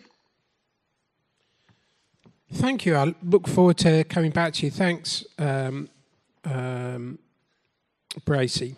So let's now move to Ferencz's paper that looks equally at the role of the sacral and the secular through addressing two of the most celebrated recent popes. Ferenc. So thanks for this preparatory work that Bracy helped me to introduce my own one. I think he laid down the basic groundwork taken from the post-French Revolution perspective, early 19th century perspective. And what I would like to do now is to jump to the late 20th century context and see how the whole issue looks from the perspective of the Vatican. I took two popes who worked together and who had similar thoughts, and I think that they establish a line of argument of a way to go forward for Europe based on what they call the Christian heritage or the Christian roots of Europe. So I take one piece from both 1988 address from John Paul II, St. John Paul II, given during his visit to the European Parliament, and then another one from 2006 from Benedict XVI. And it's important to see that they are in a different political and spiritual context, I would argue. And my issues are these. So first of all, they come from very different national background, national cultural background, and yet, given that their education or theological background is similar, they can work very well together, which is, I think, quite remarkable. But it's also remarkable how important they think Europe is for the Church and how important the Church is for Europe, they claim. Of course, this is a session on European conservatives, and one can question whether they count as conservatives. I have that in my mind when I try to make sense of their talks for us here today. And, of course, what is the direction that they propose? So we are in 1988, before the fall of the Iron Curtain, and this is a visit of the Pope to the European Parliament. And he presents a view of the institutional framework of Europe as a democratic community of countries. So it's not so much an entity, it's a democratic community of autonomous players, of countries. But there is an agreement that there is a need for integration in economic matters, harmonization in legal matters, and greater freedom as far as individual freedom is concerned in cultural and other cooperations. So this is a moment when the Vatican is in favor of more Europe, a development, an encouragement for the development of Europe. And that's a claim that is that this is the continuous direction of the Vatican's diplomatic policy after World War II. It has never ceased to encourage the development of Europe since the last World War. But there are certain constraints, or there is a need for certain considerations and constraints. First of all, not to build a European empire once again. Why? Because the empires of the past have all failed, that's a quotation, when they tried to establish their dominance by force or political assimilation. So integration, yes. Political assimilation, no. More freedom, yes. No dominance by force. That's very important. Why? Because this needs to be a free association of peoples and not something dominated by an individual player or by force. And a further requirement is that there is a need for a kind of a spiritual regeneration. Why? You have to recall that this is a Pope coming from beyond the Iron Curtain, who had his own experience of totalitarian rule in that part of the world, but who had some critical remarks as well about the capitalism of the other side. So in this respect, he wants a search for the soul of this continent in this part of Europe, meaning the western part. And also a cautious remark that differences are important. It's important to integrate, to cooperate, and to develop that sort of cooperation, but there is a need to take into account differences. Why? Because it enriches others to experience, to face differences in different cultures. And he also cautions about what he calls Europe's egoism. A united Europe should not close itself up in its egoism. And I think that's something that is very much about our present circumstances. When Europe claims to have the moral domination or monopoly about political debates. And we are thinking here about the context of this conference, which is free speech and freedom of thought. So no European egoism, please. But a Europe which should recall its origins, its Christian heritage, because a Europe devoid of this transcendental dimension cannot be imagined. We are in 88, and the Pope claims that Europe devoid of the transcendental dimension cannot be imagined. He is aware of the cultural split. We are after 68 and the development that starts in those days. So there is a split, a cultural split in Europe between believers and those agnostics and even atheistic humanism.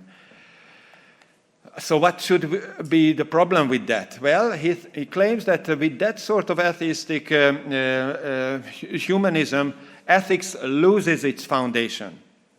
This is going to be an ethics without foundation, and law will lose its original meaning, which is to be based on the norms of the natural moral order. So that's the assumption that without the transcendental dimension, what you will lose is the foundation of your ethics and your legal framework. And he also cautions about political messianism. Once again, his own experiences from the world beyond the Iron Curtain. Political messianism often leads to the worst tyrannies. That's his remark that needs to be taken seriously. This is the leader of the church who claims that political messianism leads to tyranny. So I would point back to Callum's talk that there is a need for self-restraint, for a kind of negation of certain passions or ambitions that needs to be taken into account.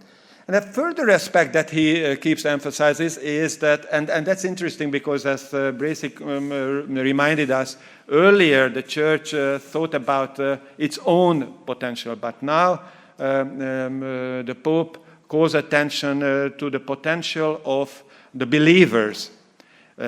We Christian believers should take part in public life. That's the virtue of the citizens that we need to exercise, but not our individual interests, but only individual interests taking into account the common good, which is an important restraint, again, on individual players. But we have our own responsibility for our political life. We need to get involved, engaged. We have a vocation to public profession, an active presence in all areas of life, which does not need to be, and it shouldn't, in fact, lead to what is called religious integralism. And again, very interesting to see the present-day context for this claim. He argues that religious integralism makes no distinction between the proper spheres of faith and civil lives, and that's incompatible with the very spirit of Europe, as it has been shared by the Christian message. So he is against that sort of religious integralism. Which again, so he's doing this dialectical work of going forward and then taking a step back. You should remember the European past because if the past is denied, the future will be compromised. That's the issue. You can work together for a European vision, for a vision for Europe, but without the past, without the acceptance of the Christian roots of our culture, that will not work. Right.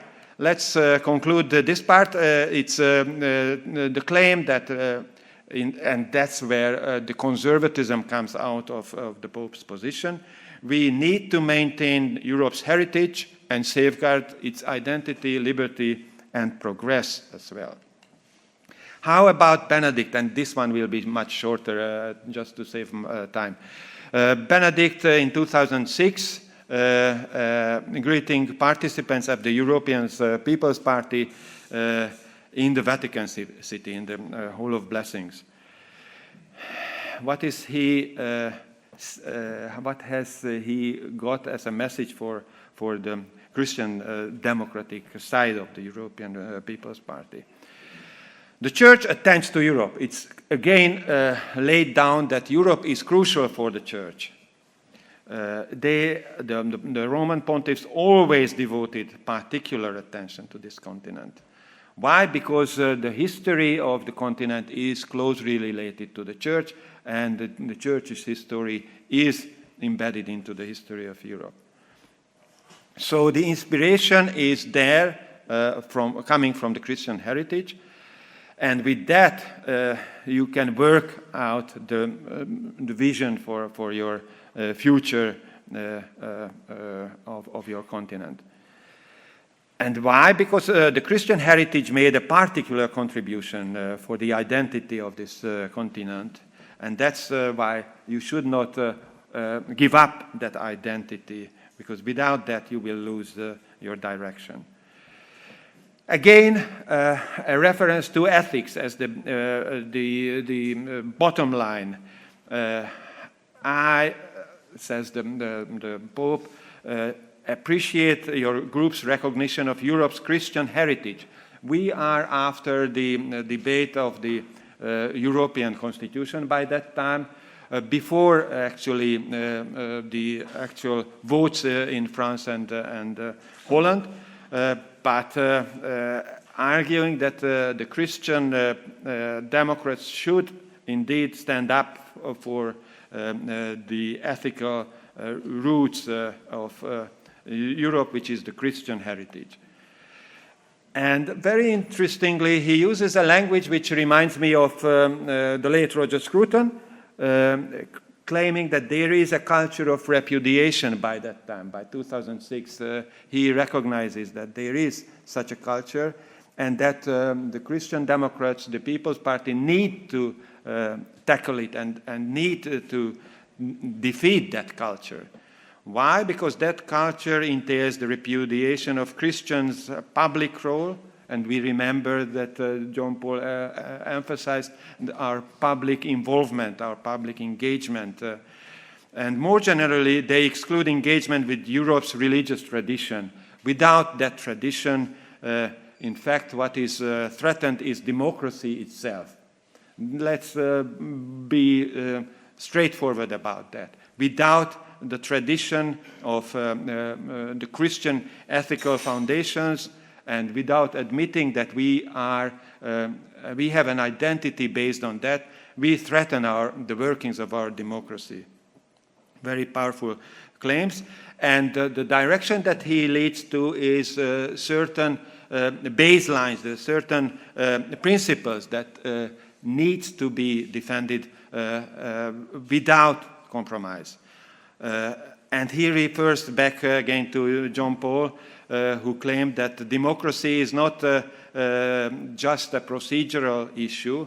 It needs to have a certain foundation. It depends on conformity to the moral law, and it depends on the morality of the ends which it pursues, as well as the means. So there is a need to have a substantial understanding of democracy. It's not just a procedural issue. And without that, what we have is a secular kind of intolerance that he claims is very debatable. And what are these non-negotiable moral principles? And that's where I will finish. Protection of life in all its stages. Recognition and promotion of the natural structure of the family, including the union between a man and a woman, based on marriage, and the protection of the right of parents to educate their children. I think that if you take these three requirements, it indeed helps us to focus on the main issues of the day and the main targets of the culture war, of the woke cultural revolution. So these are the moral principles that need to be defended, and the church and the believers of that community needs to defend. Conclusion. Both John Paul II and Benedict XVI had a special care for the future of Europe. They called attention to the need to remember and recall and admit in the official doctrines or the official values of Europe the Christian roots, the Christian heritage. Without that, European democracy is endangered. Catholics need to get involved in public life, and the foundation of that involvement should be the laws inscribed in human nature, in other words, natural law. They prescribe non-negotiable principles which include the protection of life, family, and education. I think these are messages that really helps us to understand what needs to be taken care of if we think about the future of Europe from a conservative perspective. Thank you very much.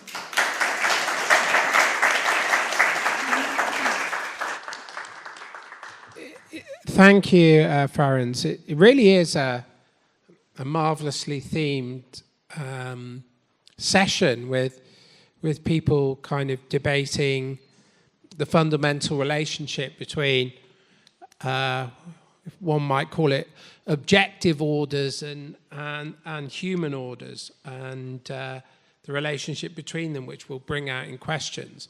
But it's a great pleasure to welcome Sebastian Morello, who will enter this field now. Sebastian, over to you.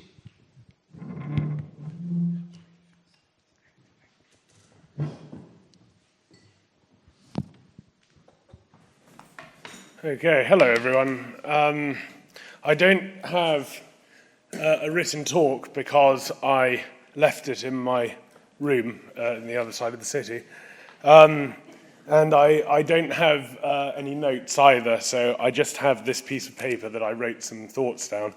So I don't know how this talk is going to go. So it could all go disastrously. We'll just have to see. I'm glad that Bracey talked about Joseph de Maistre. Joseph de Maistre is someone who interests me enormously. I wrote a book called Conservatism and Grace a few years ago, and I ended up devoting about half of it to Maistre's analysis in Dupup, which is, I think the value of that great work, Dupup, is its anthropological and hidden metaphysical claims.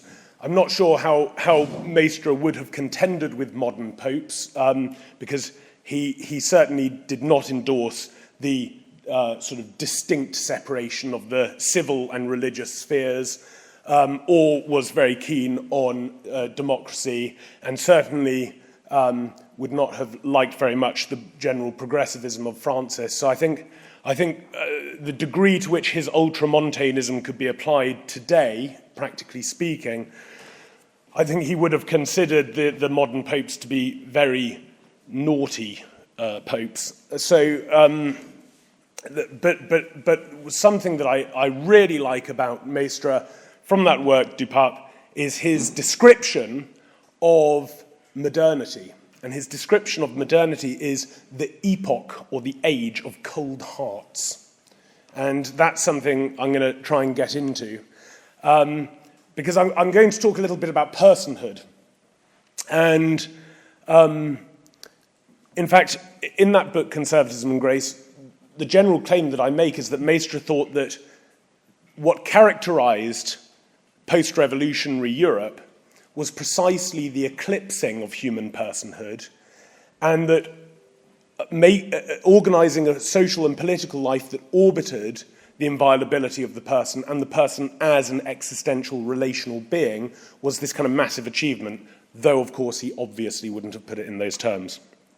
So I want to say first why I started thinking about this. My initial training in philosophy was wrapped up with bioethics, and when I first started researching under Roger, initially as a master's student, Roger Scruton, he was very keen for me to look into the question of what's known as the personhood of the early conceptus. And there were fascinating debates going on, particularly in the 50s and the 60s, about this. Elizabeth Anscombe wrote a fascinating paper on this because she wanted to question the notion of the ensoulment of the early conceptus, partly because, of course, because of modern embryology, we know that in the first few days, the early conceptus can split and then come back together. So if the soul is a principle of unity of material, then what have you got? Have you suddenly got partly two souls, and then somehow God sort of gets rid of one soul as it comes back together? It's quite a difficult issue.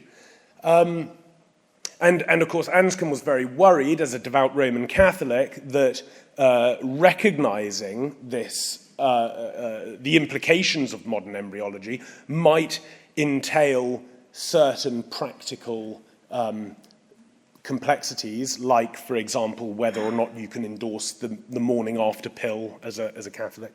So she was very interested in these questions, and I did quite a lot of research on it, and I ended up going to a lot of bioethics conferences where this stuff is discussed a lot. And I actually met my wife at a bioethics conference. She's so pretty, I couldn't concentrate on what I was supposed to be saying. I kept trying to see whether she was paying attention. And so our first conversation was all about procreation, so that went well. And so it's quite interesting when you go to bioethics conferences. Sooner or later, once there's enough confusion, sooner or later somebody says, look, we really need to actually define what we mean by personhood before we try and attribute that to a human being at various stages of prenatal development. And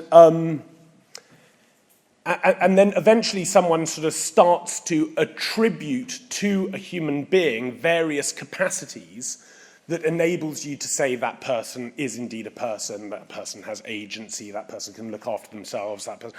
And actually what you realize is that the description they're coming up with is extremely trivial and arbitrary, and really what they're just doing is describing a sort of functioning adult human being. And so it doesn't really get you anywhere. And so I started to think, well, actually, these issues aren't really going to get solved unless we start thinking very seriously about what is this tradition of personalism and interpersonalism that is so particular to Western philosophical thought.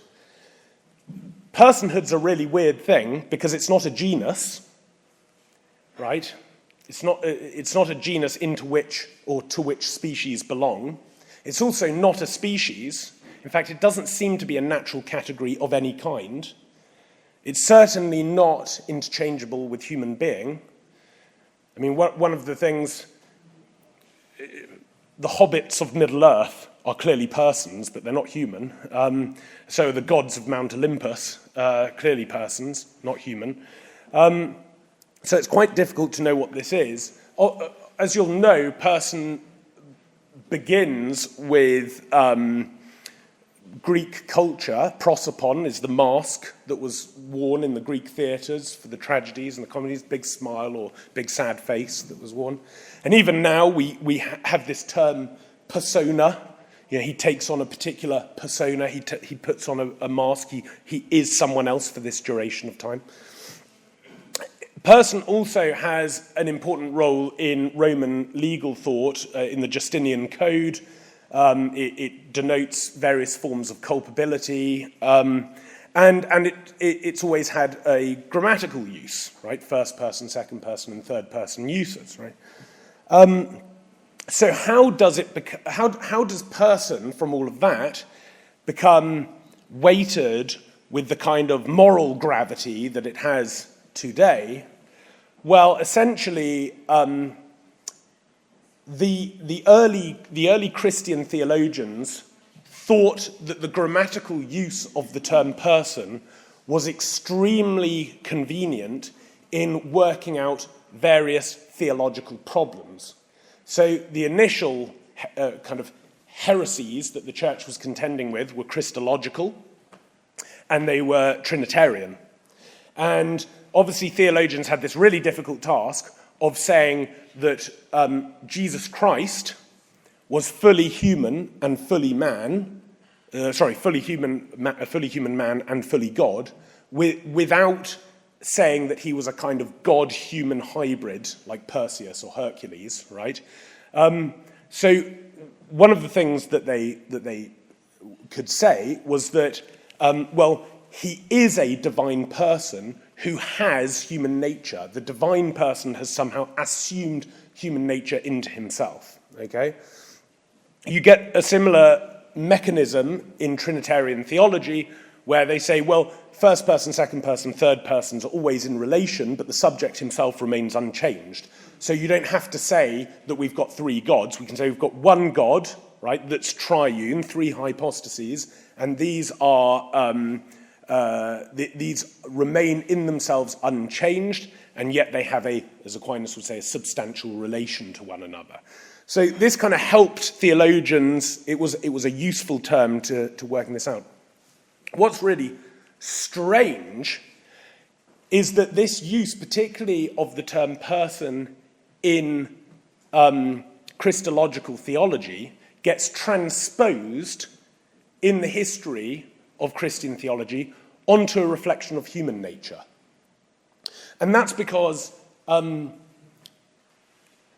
animals, in order to understand animals, what you really need to do is understand their nature, right? If you want to understand why a deer is behaving in this or that way, what you need to do is you need to understand the characteristics and behaviors of fallow deer or red deer or muntjac or whatever the deer is, right? That's what you need to understand in order to understand the particular. It's not the case with human beings. It's not the case with human beings because, being these kind of rational free agents, we can choose whether to depart from the law of our nature or endorse the law of our nature.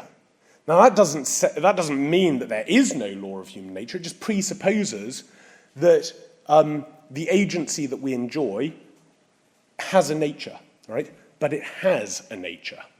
So, whereas a deer is completely possessed by its nature, in some way we possess our nature, and we can choose whether to endorse it or not. And this is very interesting. At the beginning of the Oration on the Dignity of Man by Giovanni Pico della Mirandola, I read these books, so you don't have to, because no one seems to read these books anymore, but they're really great. And at the beginning of the oration, he imagines God walking about in the garden, as the scripture says. He walks about in the garden, and he talks with Adam. That's what Genesis says. But Genesis doesn't really tell us what they've been talking about. So Pico is there, sort of Florentine prince. I mean, that's really why I read these books, because I wish I was a Florentine prince who could just sort of sit there and imagine these things. And he is imagining what God is actually saying to Pico in the garden. And he has this wonderful dialogue in which God says, you, other than all the other creatures in the garden, you alone can choose what path you want to take. Depending on how you choose to live, you can be like one of the beasts in the mire, or you can be like one of the angelic beings who contemplates the eternal divine nature, and you can be anything in between, and you can choose how you want to live. And this is a kind of 16th century attempt to think about the relationship between nature and personhood within human beings. Okay. Now, what is interesting about this is that this concept of personhood seems to already play a role, this concept of human personhood seems to already play a role in the New Testament. And it plays a role, and this is what the great German philosopher Robert Spemann pointed out, it plays a role in Christ's notion of the heart. So when our Lord says what a person is unfolds out of his heart, right, he is saying that the heart is that beyond which you can look for no further explanation of who and what somebody is. There's some kind of baseline. And whatever you are as a flourishing being will depend on what kind of heart you have. And this is important because this is completely different to the Socratic tradition and the Platonic tradition and the Aristotelian tradition, which basically argues that you are a flourishing human being insofar as you add knowledge and good social habits onto your nature. Okay? And Christ is saying, no. To be a fully flourishing human being is not an accident of the demographic into which you were born or anything like that. It is simply dependent on what kind of heart you have. Now, once this gets universalized through the early Christian mission, something fascinating happens, because you think about, for example, in the early migration period, where you have the Huns and the Lombards and the Visigoths and the Ostrogoths and the Saxons and all of these tribes moving around from basically the 5th century until the beginning of the 10th century. You have all of this movement going on, and then they settle and they found the European nations in embryonic form. And these societies are brutal, and nearly everyone is in some kind of state of slavery or serfdom. And yet, as the Christian message is disseminated through these peoples and they become the foundation of Christendom, it becomes possible for these people who were ferocious warrior people only, say, a generation or two ago, it becomes possible for them to see one another as inheritors of something together. That they're all heirs to something. And it turns out that it's the thing that transcends everything else. It's God himself. So it doesn't destroy the hierarchical system. It simply humanizes it, right? Which is exactly what you would expect, since at the beginning of the St. Paul's letter, I think it's Philemon, I think it is, where St. Paul says, I'm sending back to you your slave, right? He doesn't say, I'm abolishing the slave-master relationship that you have with this person because he's baptized. He says, I'm sending back your slave, but you have to receive him as your brother. Right? So he's humanizing this relationship. And you just see this on a grand social scale. And that's basically what gives rise to Christendom. St. Ivo of Chartres is quoted by Christopher Dawson in his book on the foundations of Europe. St. Ivo talks about the fact that in these early Christendom societies, everyone's parceled out like sheep on the land. There's this feudal hierarchical society, and yet everyone is entering the monastery church or the cathedral or the local parish church, and they're all doing it together, and they are all, as St. Ivo says, everyone is equal before the sacraments. Everyone is equal before the sacraments. Now, okay, so that's a kind of Christian interpretation of how a humanizing conception of personhood gets disseminated in a civilization that gives rise to the kind of civilization of which we're all the beneficiaries. Shut up. Okay. Yeah. All right.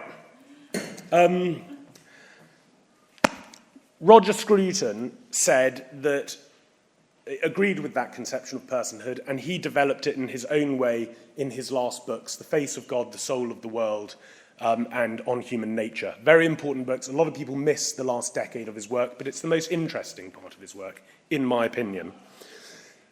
Now, he said that what we have, the kind of conception of personhood we have, gave rise, it came out of the kind of interpersonal societies that we have.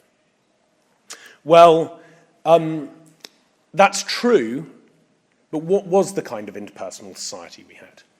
This is where Robert Spemann and the Scrutonian analysis is so important, because the kind of society that gives rise to the kind of inviolability of the personhood that we traditionally treasured was a society, much like Callum was saying earlier, completely founded on this Christian inheritance. So now, does that mean that only a society of trained theologians is going to be able to maintain this notion of personhood? Well, I wouldn't want to say that, and that's really why I talk about liturgical politics. What I mean is that we need to constantly visit those theological reflections in an embodied, habitual, unexamined way, rather than in an abstract, disciplined, scientific way. And the way that you do that is by inducting yourself very, very, very, very deeply into a liturgical tradition. And we are the first people, pretty much in history, to think that we can survive and treat each other in a way that is dignified and makes sense and allows for a cohesive society that's the prerequisite for a functioning state without ritual. And that's not true. So I had loads of other things to say, but whatever. Thanks very much.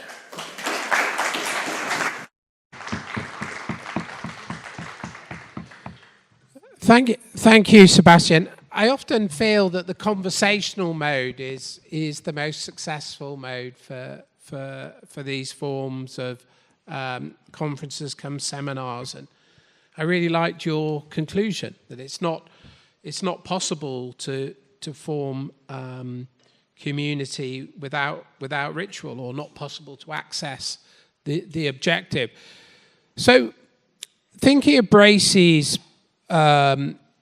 presentation and Ferencz's account, particularly of John Paul II, I suppose here's my question. What is the proper Christian relationship to the absolute? Because you might argue that it was the Christian church that introduced the first act of secularization, if I can put it like that, when Christ said, "Render unto Caesar that which is Caesar's." And my reading of that is in a way a sort of an early Christian guard against, if I can put it this way, Protestantism, a guard against the idea that the absolute is separate from everything else and confronts us as an absolute. And so from the beginning, the church always warned against understanding its authority as similar to a kind of an absolute monarchy. And I guess that's the sense that was in John Paul's II's take. But now we're in a different time, and the mediations that the church argued for are failing. And we're in a type of secular democracy that is reinventing absolutes, this time around race, sexuality, or whatever. So I just wondered if I could ask all three presenters what they think the properly Christian relationship is to political authority, or to absolute political authority. So I'll turn to you first, Bracey. Okay, thank you, Philip. I would say the word that springs to mind that I would use to characterize it would be to say that it's indirect rather than direct. I like the way you said that you don't want to radically separate the things of God and the things of Caesar. But I think we can say that there's an indirect relationship between the things of Caesar and the things of God. Excuse me.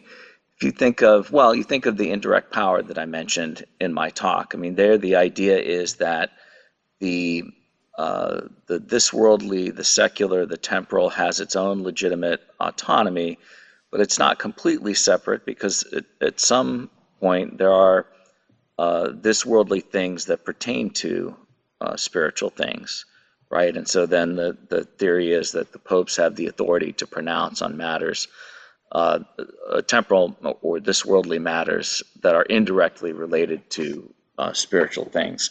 And I think that's if you look like at the Thomistic theory of political authority, how right, there are all these passages in the scriptures, including the New Testament, about how political authority ultimately comes from God.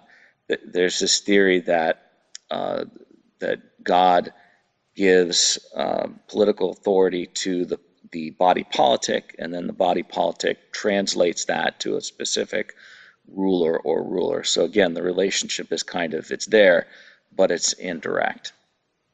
Thank you very much. Yes, I think this is a crucial issue, and I think that we will not agree on all of its details, because we are, of course, struggling to make sense of it for our own particular contexts. But let me propose a few things. One is that indeed it's Jesus who says that we should distinguish between what belongs to Caesar and what belongs to the God. So in that sense, that's a first prerequisite that we have to keep in mind. The second, and of course that tradition is there in the church tradition. If you think of Augustine, that's what he presents as well. But there is a further issue. Because in Europe, what happened was that these two swords, of course, which both of them come from God, one directly, the other indirectly, they had a relationship in the relationship of the Pope and the monarch or the ruler, this worldly ruler, and always the case was that the Pope had the final say, which is not true anymore in the modern, postmodern world. And that's, I think, why the responsibility of us ordinary believers, ordinary Christian citizens, have a particular responsibility, which was not the case earlier, because earlier the church could manage this final say by its own agency. But now we are the agents of Christ, in the sense that we have to represent those values which we are aware because we are believers of the teachings of God. And I think that this is the thing that another 20th century Catholic thinker calls attention to, one who belonged to the same circle as Robert Spemann did.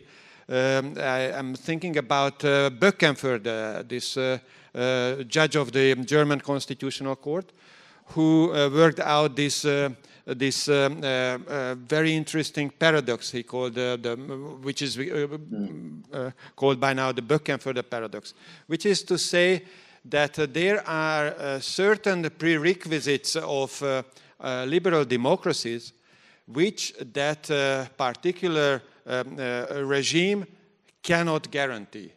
And these are the spiritual values, not to mistake. And so what? So how can you guarantee those? How will our liberal democracies survive? And the answer is that, well, the way to do it is to present it or to eject into it through our agency as citizens of these republics, of these